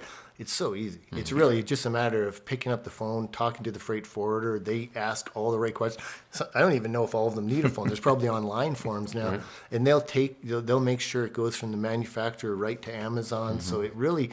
We don't recommend this, but you could start and run this business without ever touching the product yourself, ever. Now, we always recommend get a sample, make sure you check the product, but you really don't need to. Yeah, yeah. Yeah, So I don't that's- see any of our products anymore. Not at all. Well, when we're creating the products, I know for our brands, like we obviously, I'm sure you do this too. You look at the product, you buy the competitors, you compare them, you feel them, you see how you can make it better, and then that's it, you know. And then the only other time is Launching a new product. launching a new product. Yeah. You don't have to have a warehouse or anything. So that's step 2. What's step 3? Step 3 then is your piece of property or real estate on Amazon. Like Jason mentioned earlier, every product has a listing, we'll call it on Amazon. It's almost like having your own mini website on Amazon. What you want to do is you want to make sure that as many people as possible that go to Amazon, if they see your product, they want to buy your product. And so there's very specific criteria. You want to have the best images possible. You want to have the best title possible to make sure that it gets a lot of traffic, but also doesn't look spammy. Looks like a product that I'd want to buy at the store. You want to make sure that you have plenty of details in the bullet points, those 5 points right below the name of the product. Right. And you want to have a good product description as well. And it's not overly complicated, but there's a formula for making sure you have all 4 of those in place. And there's a 5th one, there's kind of a secret one that most people don't, when you're buying on Amazon, don't realize. Amazon in the back end has these hidden search terms that if you want your product to show up for other searches that aren't in the title or aren't in your listing, you can put them back there too. Oh, wow. Yeah, we had at one of our live events, we had someone come on stage and be vulnerable because they showed us their product, and we looked at it, audited it. It was actually Mike that did it. He suggested, do this in your back term. The next day, his sales were up 20%. Wow. Just by optimizing it right. And one of the things with the... Did they say thank you or? Yeah, they did. Yeah. They're very successful now too. They have, and it's really cool how now that with their success, they're paying back. And they're treating in third world countries people with eyesight issues. Wow. So it's a very cool story. But with the one thing to keep in mind when you're creating your listing on Amazon is when people can go into a store and touch and feel the product, you have to try to figure out how to give them that experience virtually. Yeah. So your pictures have to be, we call them lifestyle images. Think of the person, and a good way to do this is look at your competition, first of all, and see what people are complaining about. And if you can create a picture that negates that, so let's say it's a spatula and someone says, it broke on me. Well, if you had a picture showing them bend it, for example, Right. unbreakable. But really, you just want to get in the person's mind, try to get that person able to visually see themselves using the product, and it makes a huge difference. And Do it you use really- video also to that end? You can now. Yeah, Amazon has allowed that. Video is obviously super powerful. Sure. But yeah. What's step 4? The final step is then launching your product. So this is where we can really beat the big brands. You'll think the major brands out there like Nike or Adidas or whoever it is selling on Amazon, you think they'd have these huge marketing departments that are go out there and like do a huge launch on Amazon. To them, Amazon is just another channel, another sales channel. They just put a product up there and they hope that people come buy it because of their popularity. Well, the way that Amazon looks at products nowadays is that there are certain triggers, certain levers you can pull. And if you know what those levers are and those triggers, you can get your product ranking very quickly, usually within a week or two. And it involves, it's not overly complicated either. It involves, getting your product live on a certain date, getting some targeted focused traffic to the product, really focusing on people that you believe are more prone to want your product. Do you drive that from outside of Amazon or within? Both. Both. Internal Okay. and external. I mean, Amazon's investing $15 billion this year in tools for sellers just like us. Wow. And those tools allow you to really narrow in on people buying on Amazon based upon their interests, their age, their demographics, the type of products they want. But in addition to that, Facebook makes advertising so easy too. You can also drill down to the demographics to your exact target customer. And once you find that match, you have a product and you have a person that wants that product, that traffic will convert. Wow. And then as soon as Amazon sees the product converting, this is where it's a snowball effect. If someone goes to your product and buys it, Amazon says, wow, this is a popular product. Let's move them up in the search rankings. That happens again, they move up in the search rankings. And if you know how to make those triggers get pulled and activated, it's pretty simple now to rank a product on Amazon within a couple of weeks of launching it. The big thing, though, the crux of this all is you have to have a good product. Yeah. And it doesn't mean, and a good product doesn't mean it's the most expensive product, but it's just look at what you're giving the user and make sure you're fulfilling on that. So whether it's a spatula or something much more complicated, just make sure that it's a solid product, because no marketing can help a bad product. You might launch and do really well, but then once the negative reviews come in, you're done. And another tip, too, especially for people wanting to start from scratch, is start with a simple product. Because if you're let's say you want the difference between a spatula and a phone, like any kind of electronic, is one of them is going to give you a headache because you're going to be dealing with all these different departments for manufacturing. You're going to be dealing with reviews because of, oh, this electronic part doesn't work. But if you start with something simple, it helps you get going, learn the system, implement it. And then from that point, that's the other thing. You might start with a spatula and end up selling baby supplies. Well, and that's a really interesting point or a question I have. What's the experience typically when somebody succeeds with a single product? Are they normally then moving to build the next one and the next one, or sometimes do people focus success on with one? a first product is a curse. Yeah. Because people can get, I hate using the word lazy. That's not complacent. right. Complacent. Or they think they're better than they are? Yeah, that too. Like that is actually, it's, and we have people with one product doing hundreds of thousands a month. And we keep asking them, when are you going to add your next product? And, they're doing so well with their lifestyle. And it's They like, don't that's a wanna bother. risk. Yeah. It's all about calculated risk again. Yeah. So there's 3 ways to really grow. You can sell more of that same product. You can launch more products, or you can expand into other markets. And the easiest one is to sell that same product. And people kind of fall into that trap. And it's easy to do because the cash comes in quicker than the other way. But the first step I would do is if you've started a product that you know there's a demand for, simply expand into that same category. Come up with a complementary product. Instead of a spatula, come up with a fork. Because I'd have to imagine on a decay curve, if you've got a single product that you've been selling a lot of for some period of time, it's got to always decay a over lifestyle. time. Yeah, absolutely. Yeah, it has to. Life cycle. Yeah. Yeah, and sometimes people get lucky; they get a long, long time out of it. But I know all of the products that I started originally selling now are not my top sellers. Some of them we don't even sell anymore. And that's another thing. People seem to make this mental commitment that I have this product. Oh, it's going to be forever, and it's like, no, you can't look at that. Like it's a business you're building, and you want to build, and that's why we say build a brand, because if you've got, if it's a spatula, we'll build a brand about that so that you can start relating, build that home improvement brand or the kitchen brand, because then all your communications, you start because you got to build an audience. Yes. At the end of the day, and if you're trying to sell a spatula plus, some kind of baby equipment and then some kind of outdoor, you've got this disjointed message. But if you can keep everything within one kind of niche, it's just so much more effective. Would you say the value then is more in the brand than it is in the product? Long term. Absolutely. Long term. Long term, because 100%. now you can launch other products under that brand, and then Yeah. you have existing customers that you can convert into the new product. I can't tell you how many times that we've launched a new product, and before doing any marketing, we start selling them because you have a brand, you have an audience who trusts you. Yeah. And, as long as you have a quality product, you provide stellar customer service, you will build some raving fans out there that'll be advocates for you.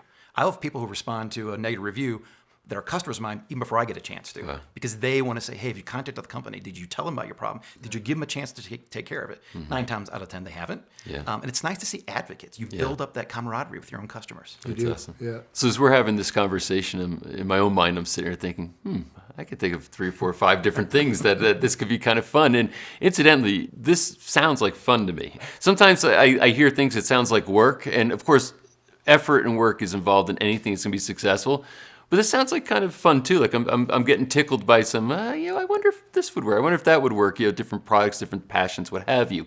So what's a proper expectation? Like somebody's watching this, they're saying, hey, I this is a whole new universe to me. And it is really a universe of its own, right? I think I got an idea or two. I should start researching, et cetera. What's the right expectation for somebody saying, I'm starting at square one right now?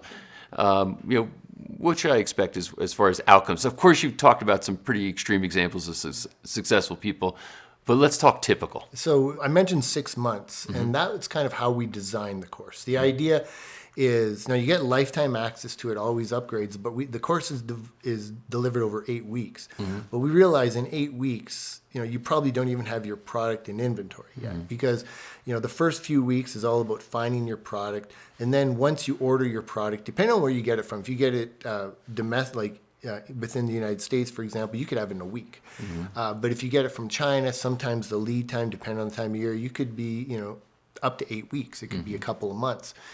So really, we figure about 3 months from the time you start to have your inventory, and then the next 3 months launching the product. So that 6 months is really a good time frame. But that means 6 months of working 1 to 2 hours a day. Right. And I think that's very realistic. And at the end of those 6 months, no matter what the level of success, you'll know whether this is working for you or not, because you're right, it is fun.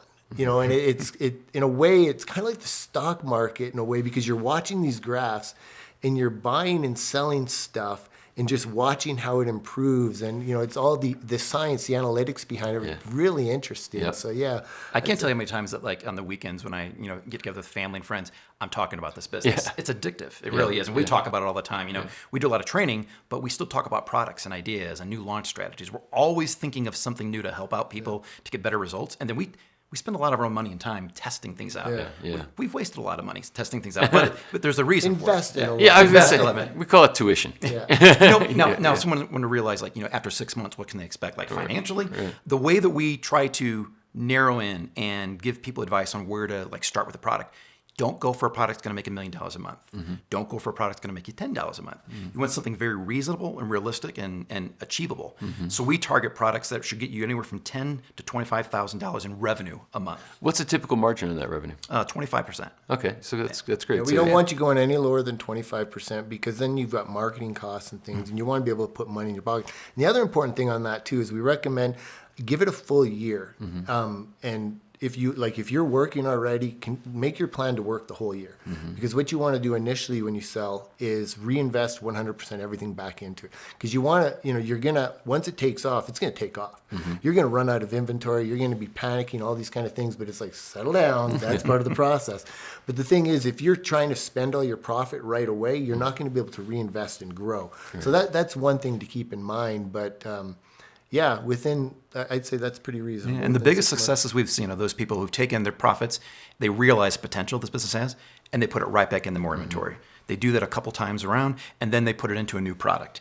And then after a year and a half, then you can really make the decision, how much do I want to pull out for myself, for my lifestyle, for my why, and then how much do I want to continue putting back in the business so that it continues that steady climb upwards. Yeah, and it's important to realize this isn't a hack. This isn't any of those short-term things. You're building a brand. You're building your own physical products brand, and we're teaching you how to do that by leveraging Amazon to explode it. And so you're building a real business. So any business takes time, but if you look at the comparison of trying to start a business anywhere else outside of Amazon compared to on Amazon, it's incredible. It really is. I have to tell you, what excites me about this is there's so many times I speak to people who want to become entrepreneurs. They're sometimes called wantrepreneurs, right?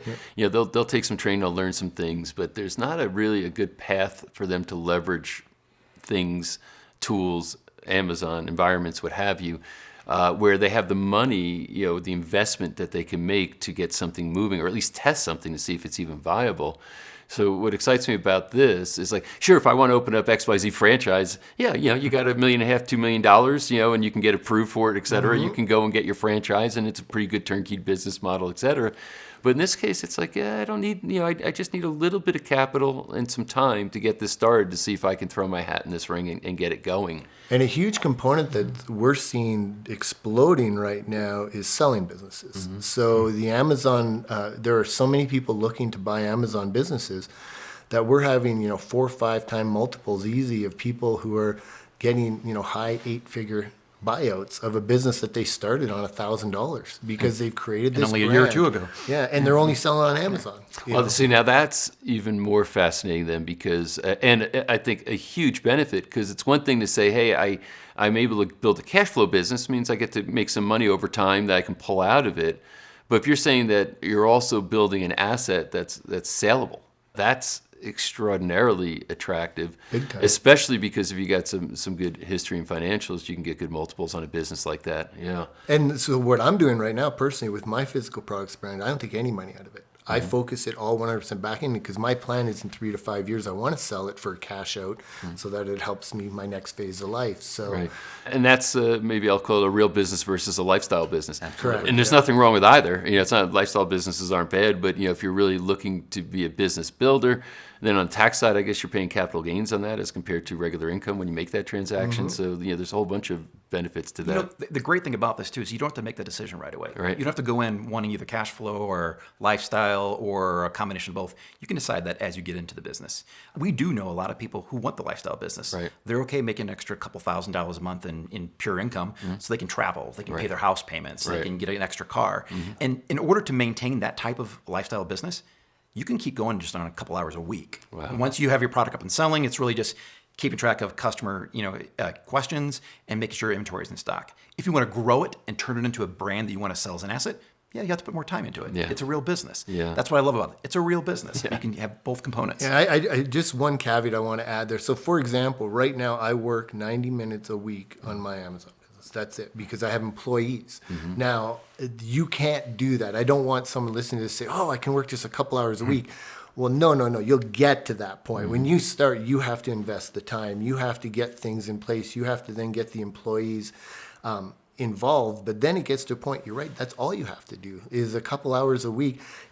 It's always wise to know what's going on in your business, but it's one of those things you can set up, hire outsourcers, employees, family, whatever you want.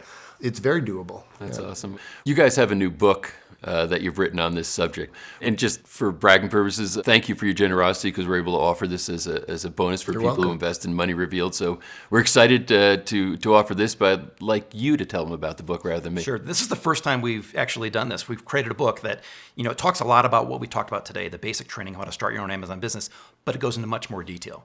We'll go through all the exact steps, all the pitfalls to look for, the ways to, other tricks and tips that we've learned over the years. We don't always teach tricks and tips, but we've included them in this book because we know these are little things that will help you go along, get going faster, even better. We've included that all in the book. Everyone's going to get that for free, and it'll walk through the entire process of finding the product, finding a supplier, creating that perfect product listing on Amazon, and then launching it so you can start making sales immediately, all in one book that you'll get shipped to you. This has been a wealth of information, so to see it consolidated in a book plus more, I think is really, really useful. It's the kind of thing that I'd like to say, let me, this is drinking from a fire hose here.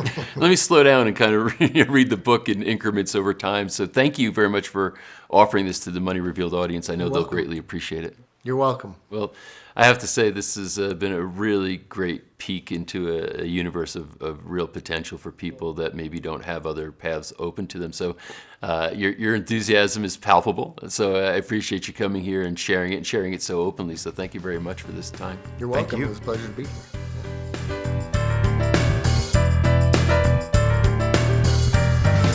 Have you ever heard the terms network marketing, multi-level marketing, direct marketing? They're all describing the same thing. And I have to tell you, quite frankly, my partner Jeff and I wrestled with, do we want to include this in the Money series? Because there is sort of a tinge around the concept of what this is and what it does in the world.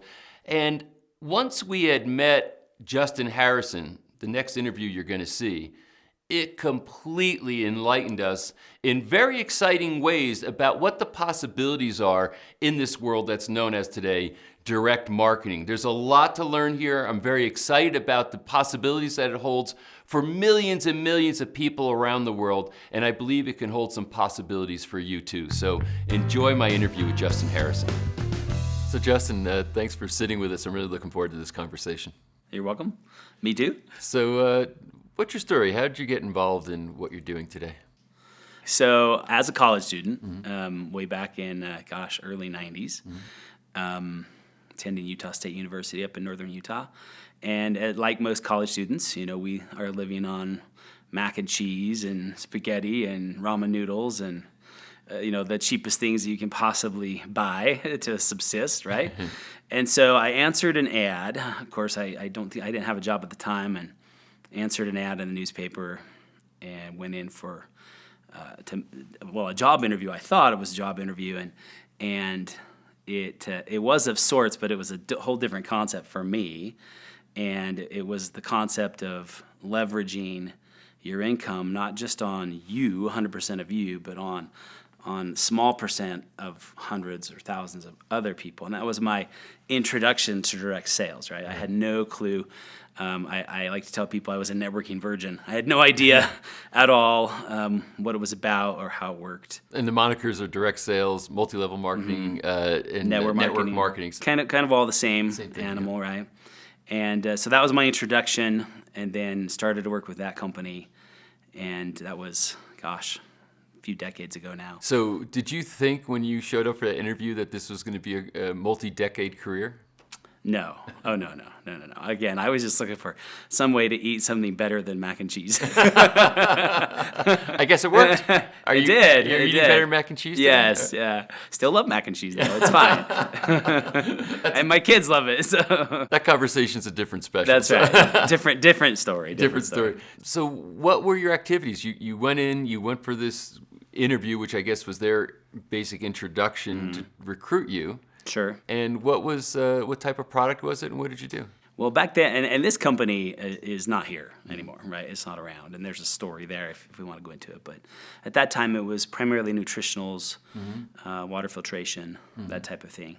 Stuff that I really didn't know anything about, but quickly learned about, became very passionate about it, became my own best customer, right?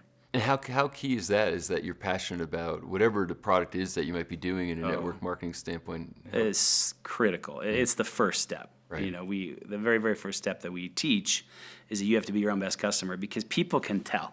Like that lack of sincerity, or if you're not genuine, it's like if you went to go buy a car and you went to a Ford dealership and you buy a Ford, and I have, Fords are great, Chevys are great. I'm not, going to choose sides. Right. But if you went to buy a Ford and then you see your car salesman drive off in a Chevy, Right. you would be a little bit, Yeah. that doesn't add up, right? It's the same.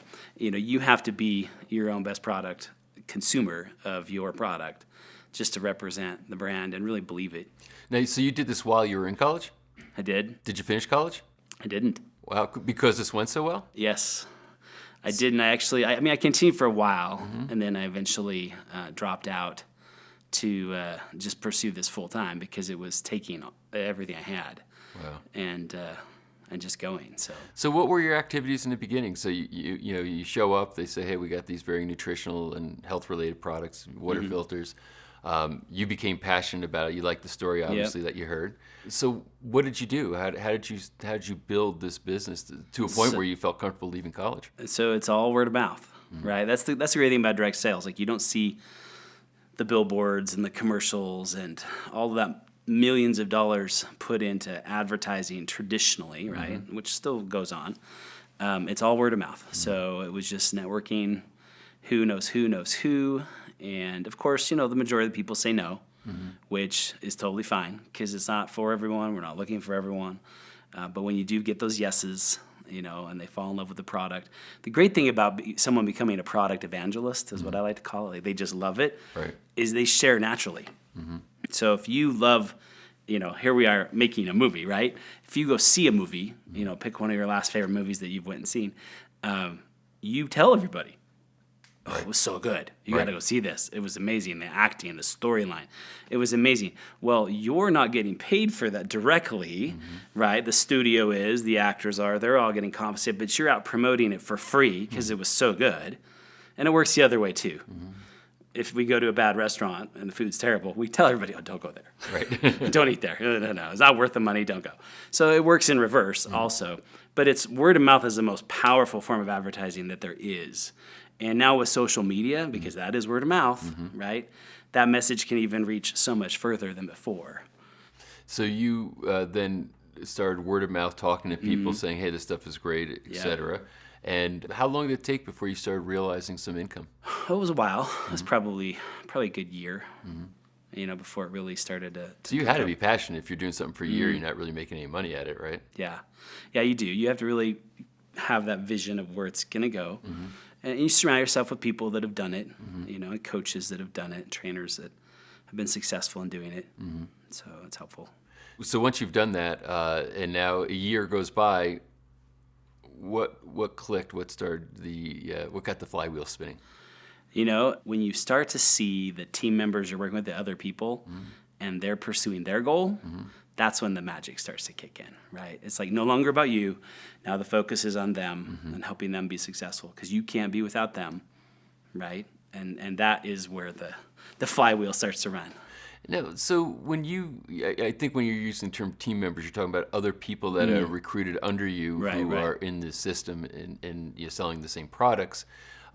So once they're in, did you have to convince them to leave other jobs, or did they, kind of do this part time, or how does that work? I that's a great question. I actually told people at times to go and get their job back Wow. because they quit too soon. We are very much about should begin as a supplemental income, right, or a part-time income. And then as it grows and gets to where it can replace your income, that's great. Then you can have that discussion, right? Of like, do I want to, get rid of the full-time gig and just focus on this? And then we even encourage people, well, what if you kept both for a time, right? Get out of debt, because most people are in debt, right? Let that dig you out faster. Then you can kiss, the full-time job goodbye and just focus on your business. It's a totally personal decision too. But I've had people get started and, in their second week quit their job, and I'll be like, can you get it back? Because what I don't want that person going into survival mode. Because it takes time, right, to get going, and if they make that leap too soon, it could be really ugly. And then on the other side, I had a good friend that he was making a significant income with our company, and we needed him to quit his job, but he loved his job, and we had to kind of have an intervention. It was like, we really need you here, and we know you love that there, but we know you're making much better income here, and it's just time. What kind of money can people make doing this type of work? Oh gosh, direct sales is like the great equalizer. It doesn't discriminate based on gender, race, ethnicity. It is truly a meritocracy, right? You're paid based on merit, right? And so you can generate supplemental income. A lot of people, I would say, I know in our company now, doTERRA, 84% of our 7 million members are consumers, right? They're customers. Right. They just use the product. They don't sell the product. They're not expecting to earn any money, right? Because they're not in the business. So they would sign up, though, because they get a discount on the product. Sure. They sign up as a wholesale customer, right? So they're a customer, but they're not a distributor. They're not a vendor, right? So they actually cannot sell the product. So they declare. Right. Yeah, so it's not like saying, hey, I'm going to pretend to be a distributor, but I just want to get it for myself. Yeah, they can't enroll other people. They would have to upgrade their account or transition their account to be, we call it a wellness advocate. In the industry, it's a distributor usually. And then they could, start to sell if they wanted to. And so the majority of people that get started, it's first just to get enough for their product paid for. They're happy if they're spending $100 or $200 a month on product that they love, if they can earn that as well. So it's just a wash, nothing coming out of the family budget. They're happy. Right, that's a huge majority, and then there are those that earn a part-time income and full-time. And then for my friends in New Jersey, where you're from, and they love it when I say this because I travel there often, you can even earn gangsta money. I'm an Italian from New Jersey. So I know. I said that in New Jersey once, and they talked about it for like 5 years. It was hilarious. You can earn gangsta money. I'm like, yeah. So, let's talk about gangsta money. What are we talking about here? Oh, I love it. He went into New Jersey accent. Yeah, go right into it. So let's start with part-timers. And I know that it's a range, but for people who are watching us right now and saying, I need to supplement my income, or we're married, but we're a one-income household, and there's a second, maybe my spouse would like to maybe do something part-time and generate some additional income into something that might be he or she might care about. Sure. So when you start on the part-time basis and you start to get some traction, what kind of part-time income can people make? I know that every company would be different, but let's talk about doTERRA. Let's talk about in your company. Sure. So we've done a lot of research on this, right, and looking at the numbers and the data and analyzing everything, every direction, right? And we've seen that the sweet spot for a part-time person is if they can commit. If you could commit to me, we're going to use you in this. Okay. If you could commit to me that you could give me a good 10 to 15 hours a week, right, to put into this side hustle. Right? We live in the gig economy, where meaning not gig as in gigabytes. That's what people think. Meaning everybody has a side gig, right? Thank you, Uber. Yeah. And so it used to be in when I was younger that if you were moonlighting, that was a bad thing. Right. Right? That was frowned upon. If your employer found out you were doing something on the side, that was not good. So you kept it quiet. Well, now that's totally switched. Right. And now we're in the gig economy where most people have something on the side. Right. And or some things, several things even, and it's not frowned upon at all. And so it's, here we are in this side economy. So if this is going to be your side hustle, then 10 to 15 hours a week is what I'm going to ask of you. Mm-hmm. And you're going to generate, obviously it takes time, but this is the beautiful thing about direct sales and about network marketing. Mm-hmm.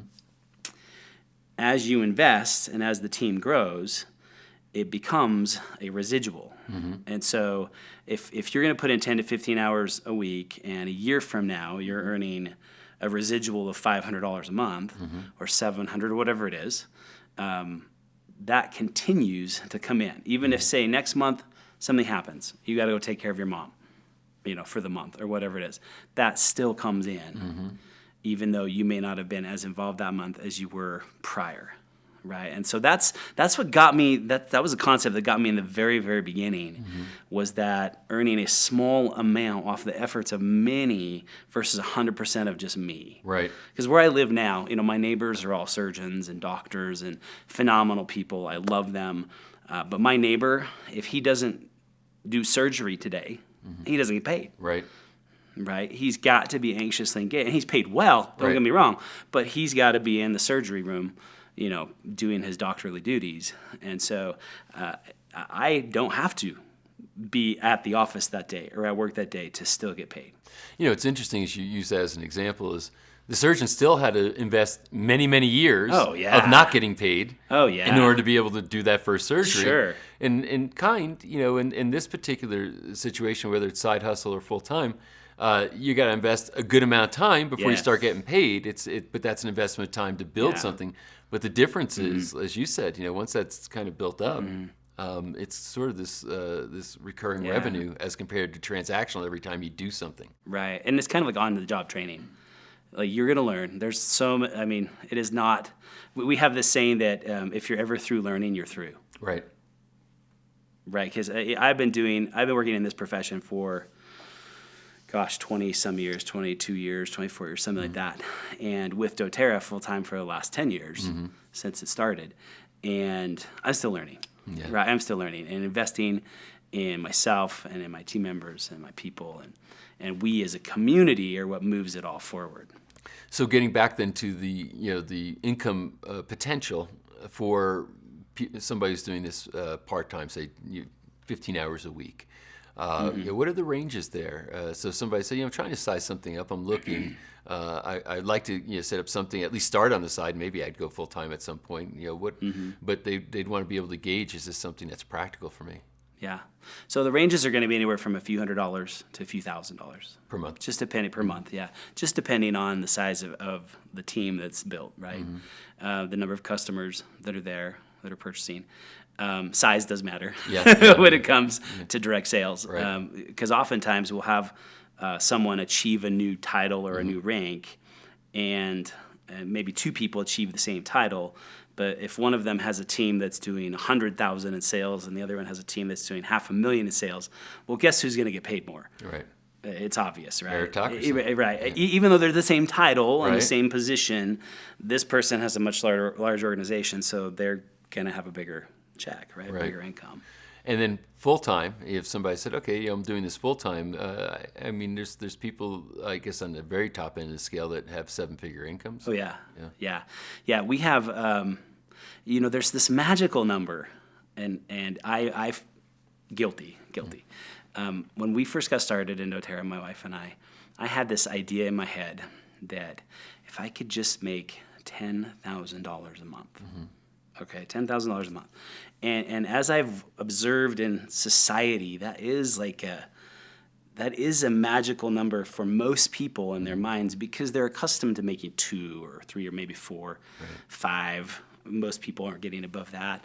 So when you talk about $10,000 a month, it's just like, but to me, when we got started, $10,000 a month, I was like, oh, that's like Robin Leach lifestyles of the rich and famous, and I was like, wow, that would just be like, everything is covered, life is amazing. And then you get to that point and you discover that that's not true. that there actually is much more beyond that, and that you can do more.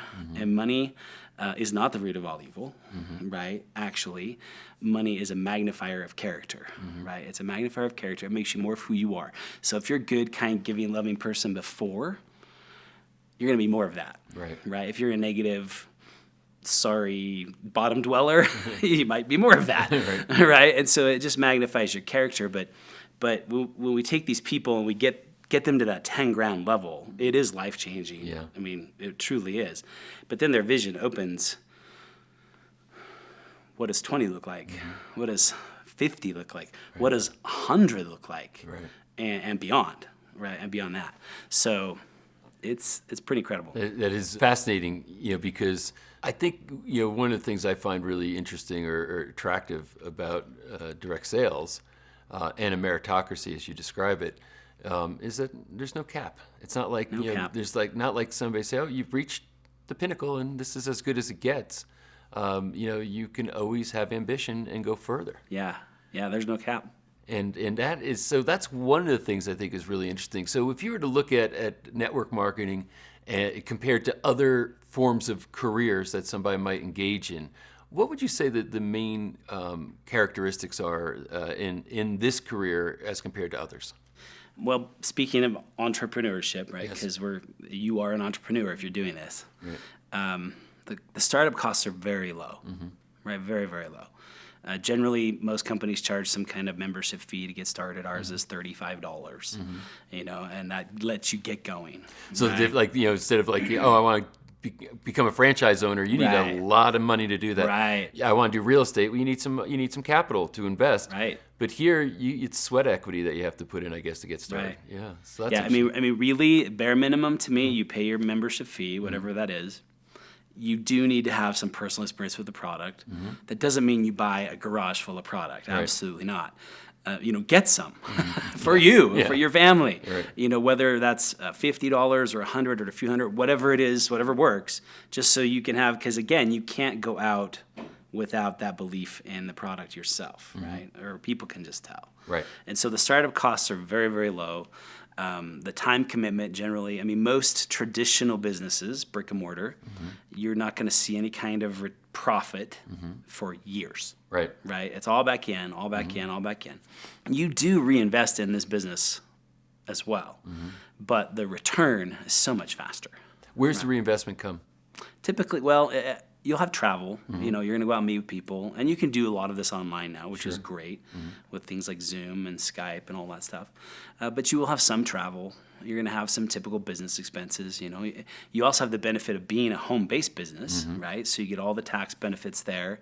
We've had people join our company just for the write-offs.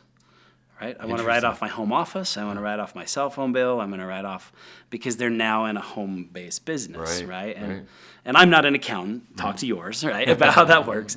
But there's a lot of benefit there as well. So low cost of entry, tax benefits. The biggest benefit to me is this magical word called duplication. And I have 8 children, so we've duplicated. It's not that kind of duplication. Duplication is when... Can I just... yeah. Not only do you have 8 children, you have 8 boys. We have 8 boys. So you... And my wife, I'm pretty sure she should just get a free pass into heaven. Yeah. Do you at least have a female dog in the house? We don't. Oh my gosh. We don't. We don't. It's really, our first 3 children, we didn't have a gender check of any kind because we just wanted the surprise, right? Yeah. And then after the first 3 boys, it was like, okay, well, certainly there's going to be a girl. We better do gender checking so we can prepare. Right. Boy. And and we know what? We love it. And with 8 kids, I guess that's where, at some point, that's where you start to say, geez, that $10,000 a month, maybe we got to think bigger. Exactly. You create a need. But yes, this profession has allowed my wife and I to even have that option, right? To even be able to do that. And we feel passionate that it's okay, and not only okay, that it's awesome to be able to say, it's all right to have a big family, right? And to let that be visible. with your big family, with all these boys, are you going to encourage them, or at least introduce them to network marketing as a potential career? Totally. Totally. My oldest son's already in. Okay. Well, he's the only one old enough to be. He's 18? He's 18, yeah. Yeah, you do have to be 18 years old because you have to be of legal age to enter a contract, right? Right. So you do have to be 18, and he's got a nice little business going. But and the others, it's interesting because they see Dad work at home and they see Dad travel, but then they also see Dad just be home a lot. Right. And sometimes I think they maybe wonder if I work. And so my wife and I have had serious conversations about they need to actually see you working, Right. so that they know that you have to put in effort, right, to make this happen. So we're very conscious of that and very aware of it. What's the characteristics of somebody who would succeed in network marketing? I imagine it'd have to be like good storytellers, for one. But what other characteristics? Yeah, good storytelling is great. It's not required though, because really, if people are persistent, that's got to be up there, and consistent over time. Dave Ramsey, I don't know if you've probably heard of Dave Ramsey. Course. He has a formula that we've adopted that is so true, and it's focused intensity over time multiplied by God equals massive success. And it's so spot on. So spot on. So having that drive, having the passion, being genuine, being authentic. You're not going to stalk people. You're not going to Facebook spam people. You don't do any of that stuff. I mean, our profession has a historical negativity associated with it, right? Because in the past, it's been deserved. In the past, there's been some bad eggs and some bad companies, and quite honestly, some bad people that have given the profession a black eye, right? In the past, 80s and 90s, and we've evolved out of that. I don't think we're on trial anymore. It's become very accepted, very common. Again, in the side hustle economy, very welcomed as we've moved out of that stereotype of the past. So let's talk about the economics of this a little bit, and just some of the numbers, because I don't know that people really understand how massive this industry is. And it's interesting. I like the fact that you characterize it as a profession, not just an industry, right? I picked up on that. Awesome. So you're saying, hey, you're a professional. This is a profession. It's not just some kind of an industry here. It means that there's people who lead it. So let's start worldwide. As far as the amount of people who are literally engaged, not as customers, but as distributors, as people who earn some income from this, how many people do this worldwide? It's based on 2017 numbers, it's approximately 118 million. Wow. 118 million people, so that's roughly over a third of the United States, if you just want to look at from a population. And that's just people that are distributing the product, selling the product, right? That's not including, like in our case, over 80% of our members are customers, right? So they would not be included in that figure. Right, yeah. So that's just the this people is that people are selling. actually deriving an income. Yeah. And then in the United States, what does that translate into? About 10%, about 18. About 18 million. 18 million people. Just in the United States. Just the United States. And what's also interesting is that I think, I might have thought before I heard these numbers that this is sort of a North American centric type of a thing. The rest of the world doesn't really embrace it. This is something, and like Asia, especially in other markets, it's only 10% are here. 90% are offshore. Right. The Asian countries are actually the most aggressive and most dominant when it comes to our profession. Wow. China leading the way. Wow. Right? China, Japan, Korea. But here in the U.S., Mexico's in the top 10, Germany's in the top 10. Oh, wow. The U.S. is obviously in the top 10. Right. And so we've got, our share as well. Yeah. It seems like most of the direct sales companies start in the U.S., then migrate to Asia, where they really go big, right? In fact, most of them that exist here in the U.S. without Asia wouldn't exist, right? Our case has been the opposite. We actually have taken the title of the largest direct sales company in the United States. doTERRA is? Yes. Wow. If you look at just U.S. sales only, right, take out all the international stuff. So doTERRA, in only 10 years, we're only 10 years old. Wow. Right? And we've taken the number one spot. And then we're in the top 10 globally, but all the other 9 are more than double our age. And so we're pretty excited So about your our trajectory future. is pretty good. Yeah. So you said there's 7 million total people in doTERRA that are distributor or customers, but all in that group. What number are you in that line? So my wife and I were the very first. So you're number one. We were, yeah. So underneath you are 7 million. Yeah. Wow. Give or take Yeah, a few thousand. Rounding error. And so sometimes we get asked, how do you manage 7 million people? And my response is always, I don't. I don't, right? I don't. There is a few dozen key people that we work with very closely and on a regular basis. And then we are blessed with amazing leaders throughout our organization that run their teams, and they're independent of us. And it's a beautiful, beautiful thing. So it begs the question, is it good to be king? Sometimes. It's a package deal, isn't it? You're not just king. Sometimes you're chief janitor in charge of cleanup. So you were there in the beginning 10 years ago. Yes. Wow. So you literally. So this is interesting to me, and I think to anybody who's watching. What the experience is saying. 10 years ago, I got involved in something, and I was the very first distributor. So my role in this was to start this thing, and here we are 10 years later, and we really built something in the world that's pretty spectacular in scope and impact. I guess I'll ask the question I did about your college days. Did you think this was going to unfold this way? No. I mean, we did know because of our product, because of the essential oils. We knew that it would be big, right? We knew that they change lives, they help people on a health level that is phenomenal. So we knew it would be successful. We really did. We knew we had a quality that was better than anything else out there. So success, yes, we knew that. To this level, I don't think that really any of us foresaw where this is going and where it's continuing to go over the next 10 years. Right. And so it's an amazing journey. I do want to point out one thing you touched on. Yes, my wife and I were the very first members of doTERRA. However, because there's a misperception out there, oh, you got in first, right? You got in first, so of course you're making big money. Right. Okay, we have many team members that out-earn us. Many that came years later. Right. And so that notion that you've got to get in first to make all the money is wrong. In fact, I would say often the opportunity is even better later. Because when we got started, we had nothing. Right. We had to make up everything. There was no website. We were still sending things in via fax machine. Right. For those of you that don't know what that is, look that up. Right? I mean, there was no tools, no product guide, no video. I mean, nothing. We were lucky to have a product. Right. And now there's everything you could dream of having on a buffet right in front of you to start your business, which is another strategic advantage, kind of like in a franchise model where they've figured out the system. Right. This is our system. Now pay us a bunch of money for the system, right? And we'll give it to you. Well, in our model, we have the system. Oh, and here it is.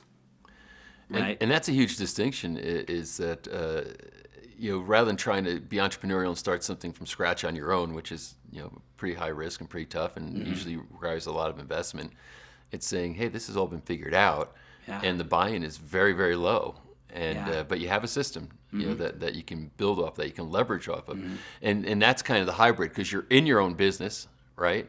But you don't have all the risk that comes with traditionally being in your own business. Totally. Yes. Totally. Excellent point. Yeah. And this system was created by taking all of the field, well, not all, because that wouldn't be manageable, but many of the key field leaders that have been out doing this for years successfully, putting them all in a room. That was a challenge. And over the course of years, hammering this out, simplifying it down, because human nature is to complicate things, not to make them simple. And so making things simple is actually harder than it sounds. But we did it and got it narrowed down to like, this is what you do. Done. So also each of these people, I guess, who were, the bigger people in the network marketing scale, like you said, okay, I'm number one, but there's people who out-earn me. That's because they're, even down the line, you build, your closest people to you. I imagine that your job now becomes training, motivating, and that type of thing, as compared to you doing the selling. It's you're creating a sales team under you, if you will, that's going out and doing it. Oh, yeah. And if you could do that, and that's like, hey, that's its own little business right there. With these people are attached to, I imagine, the person as much as they are to the company. Is that kind of a dynamic in this world? Totally. Yeah. Totally. Yeah, people do become very connected to the culture of their team, right? And culture really trumps everything, right? One thing that a lot of people that have come to our company will comment that it's the culture that attracted them to us, even over the product. And some people are like, oh no, they come for the product. Well, yes, of course, but it's the culture that kept them there. And what is that culture? Of integrity. We're debt free. We practice what we preach. We don't have a penny of debt in our company, in the corporation, right? And just the whole ball of wax of being family focused. And we actually want to be known as the company responsible for helping the most people get out of debt of any other company on the planet, right? We don't promote. The network marketing of the 80s and 90s was all bling bling lifestyle, big checks, big cars, big mansions. Here's my big picture boats. in front of the yeah, boat. And people are going and faking those photographs and staging them, and they're fake it till you make it. Right. Oh, gag me with a fork. So all of that was the 80s and 90 model, and that attracted people back then. Today it's a turnoff, right? Today it's you can't do that. You'll go out of business, right? Because that's not what people are looking for today, right? They want to get their student loans paid off, right? They want to get a little money in the bank. So that's our focus, right? Let's get your debt out. And then, you can buy a nice car after you're out of debt, right? Not before. So this is really interesting because I think a part of the outside perception of direct sales and these cultures, or these communities rather, has nothing to do with culture. If somebody said, okay, what's one of the number one things that you think is a characteristic of a network marketing community, culture wouldn't be the thing that would pop into my head. But as you're saying it, I'm realizing that, and maybe it's not true for all companies, but in your company, saying, we have a particular culture. There's literally values. The values are known. One of them maybe being debt-free is what I'm hearing. So I'm listening for values as you're saying them. And that we build a culture of people who really want to embrace this and want to be a part of it. Yeah. And I have to imagine, and tell me if this is right or wrong, that there's a synergy that starts to develop because of that culture. Yeah, absolutely there is. Another part of that culture that creates that synergy is cause, right? People are more, especially in the millennial generation, right? Cause matters, right? Almost more than anything else. And so we've really embraced that in our sourcing models for our products and how we acquire the product, how we go direct to the growers of these little farmers, often in third world countries, that are making nothing for an income and going in and tripling, quadrupling, even 10 times what they were making if they'll work directly with us and just changing their lives and going on these, we call them co-impact sourcing trips, where we go in and actually see with our own eyes how all of this is done. And the families, like we went into Haiti, right? One of the poorest nations in the world, where we source one of our essential oils. And we employ over 5,000 farmers. Wow. 5,000 independent farmers harvesting for one of our essentials and their families. And so that's 5,000 families affected for just one essential oil, but in the poorest country in the world. Yeah, that's impact. And so that culture, I mean, especially again with that millennial generation, which is the up and coming, leaders of our nation and our communities, that matters, right? Yeah, it's a far cry from standing in front of your Learjet. Totally. Yeah, that image of poor farmers, now supporting their families is something that is more compelling. Yeah, when I can hold up that little bottle of essential oil and say, there's way more than just a drop of oil, right? This has a story behind it, right? This has a community behind it. And that little bottle represents the employment of literally thousands of people. We actually had a number given to us at our last big global convention of just shy of 100,000 families globally being employed in our sourcing efforts. Just on the source Just on the side. sourcing side, yeah. Not even like at the corporation and all that stuff. No. Just on the sourcing side, almost 100,000 all over the planet, and often in developing countries. And so it's a big thing. Crazy. It's interesting because now you're bringing this humanitarian complexion to this idea of network marketing, and understanding that there's ripple effects in a lot of aspects of it. And I guess once you're inside, this is what's discussed. This is the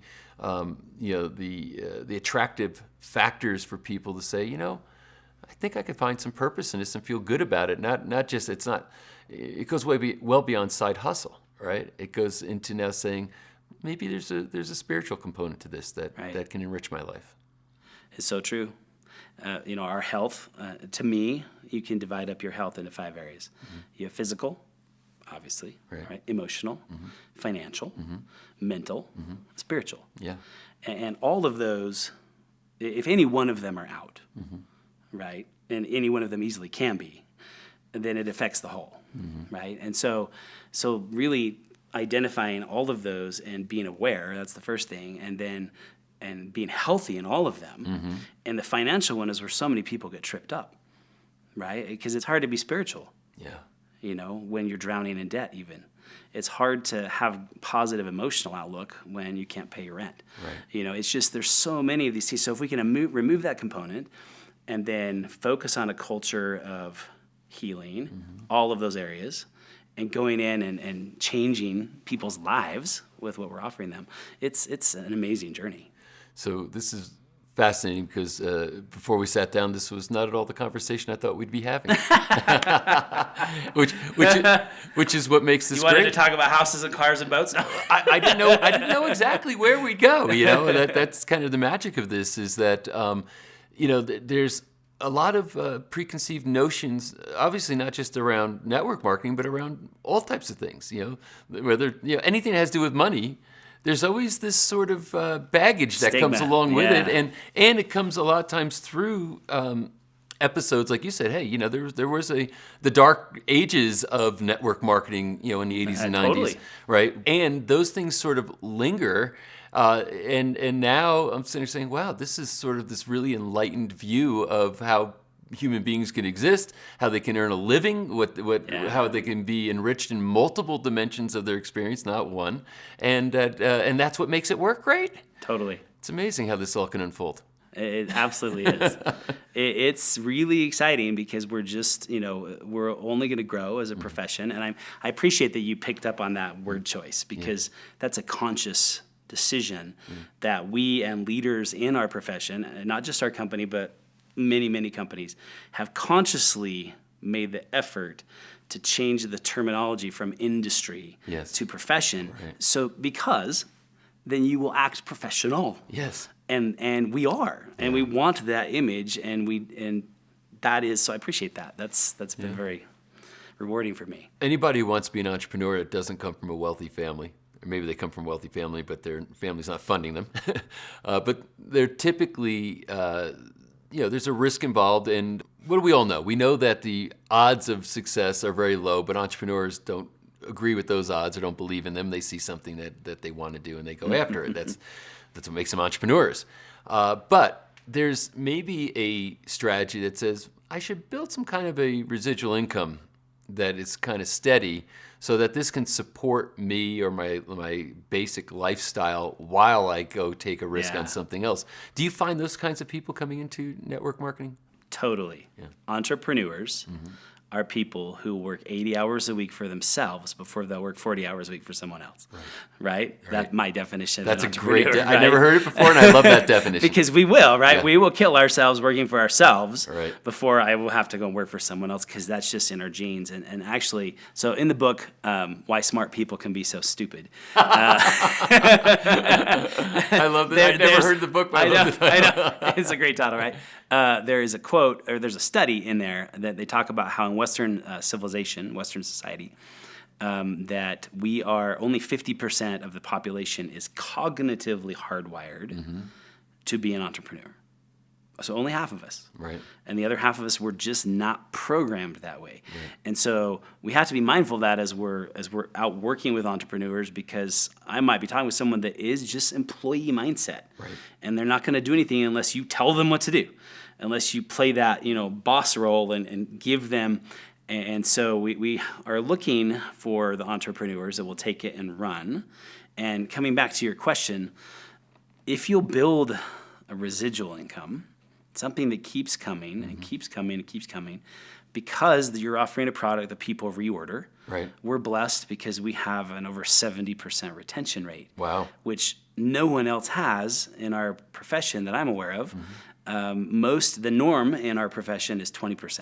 Wow. So that means you keep 2 out of 10 people continue to order, right? Which to me, I would just die if that was the case, because I'm used to 7 out of 10, right? Which is awesome as a business model, because if I'm going to go through the efforts to acquire a customer, I would like to keep them rather than have to just keep churning in more and more people. And so that retention rate is critical to building your residual. But the beautiful thing as an entrepreneur, as you know, one of the laws of success, financial success, is you don't keep all your eggs in one basket. Right. Because life happens, right? And if all your money's in the stock market and it tanks, well, that's going to be painful. If all your money's in real estate and it tanks, that's going to be painful. So you want a little bit in everything, right? You want to diversify your assets and your investments and your businesses. So what this really empowers you to do is to actually do that.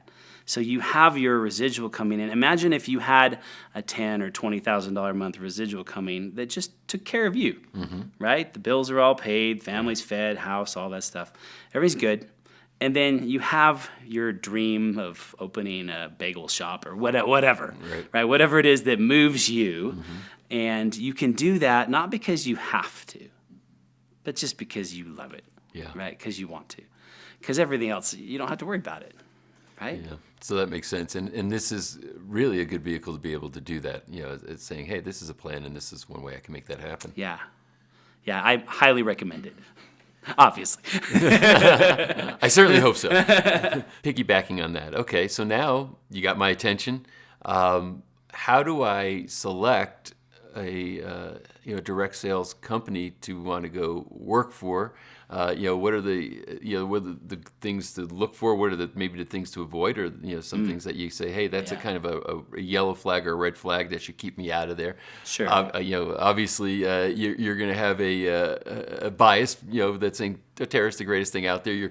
You're giving us examples. You said it. You said it. 70% retention, et cetera. But and I would be alarmed if you didn't think it was the best thing. You should. But with that, what are some things that if I'm saying, maybe essential oils are interesting to me, maybe they're not, and I want to look for some other types of products. What do I look for in a company? I love that you've asked that, because if you don't feel that your company's the best, then you're in the wrong company. Right. And I have dear friends that are top producers in many other companies, and we all feel the same. We all have the best company. Yeah. And we all love each other. We all get along. We all work together. That being said, if you're new and you're investigating and just looking out there, checking out what's out there, a couple things to keep an eye open for. Look at the length of time the company's been around, right? Typically, if they're brand new, it's a little bit maybe unproven, right? So that's something to keep in mind. There's also maybe more potential too, because they're new. So you have to balance that out. A big thing is the company customer focused? That's critical, because if it isn't, if it's just focused on distributors and getting people to sell, and that's their primary thing, that could become problematic with regulators. We've seen that happen. Companies that have been just focused on the business opportunity only have struggled. Some of them have been shut down. And so it's just something to be aware of. Is it the Federal Trade Commission? Federal Trade Commission, Okay. FTC. Yeah. If you don't have at least 50%, and some say even more, of your revenue coming from end users and customers, then that's a red flag. Right? I wouldn't even consider a company like that, because they're going to dance with one of those 3-letter agencies, and that's never good. No. That's never good. No picnic. Yeah, that's not fun, and you often don't win. So keep that in mind. Sure. Ultimately, the product needs to be something that you love. Yeah. love. It can't, if you, for example, I had someone approach me years ago and wanted me to come work for them, and I don't drink coffee. And their product was coffee, and they had an amazing structure, and everything about it was wonderful. And I just looked at them and said, I just can't. Right. I just can't. And so, good luck to you. You'll find someone, and it'll be awesome. Right. And so you've got to be your own best customer. So the integrity of the ownership team. This is a really big one for me. I prefer my choice. In the years I've been doing this with multiple companies. Obviously, I've been with doTERRA for 10 years full time, but prior to that, I worked with several different companies. And I love that the owners or the ownership team is a group of people. Right. Because in my experience, this has just been my experience, when it's been a person or two, it goes to their head. Right. And they get kind of a messiah complex about them, and it starts to I've seen this happen in multiple companies, multiple times. It all becomes about them, and they become... when it all becomes about them, that's when the company crashes. Wow. And I've observed it multiple times. And so I love that we have a team. There's 7 of them. And they keep each other in check. Right. And so no one's getting the uber super ego that's going to go out and take over the world. And so to me, that's a big thing to look for. Another huge indicator is, are there people advancing? Like if you go on their social media or go on their website, are there people advancing in rank each month? Right? If the last time someone advanced to a new high rank was 2 years ago, probably a good indicator that something's wrong. Yeah. There's not a system. Maybe the product's not all that great. Something's up, right? If people aren't advancing on a regular basis. So look at that. Look at how you're being compensated, right? There's a lot of different styles and forms of compensation plans. I've written compensation plans. I've studied them. I have my preferences. They all work to some degree.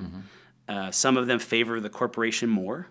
Others favor the distributors more, which obviously I prefer. And so just make sure that you're comfortable, with how their compensation plan is structured. And then ultimately, I mentioned this earlier, culture. What is the culture of the company? Is it actually making a change, or is it bling bling, mosh pit, money?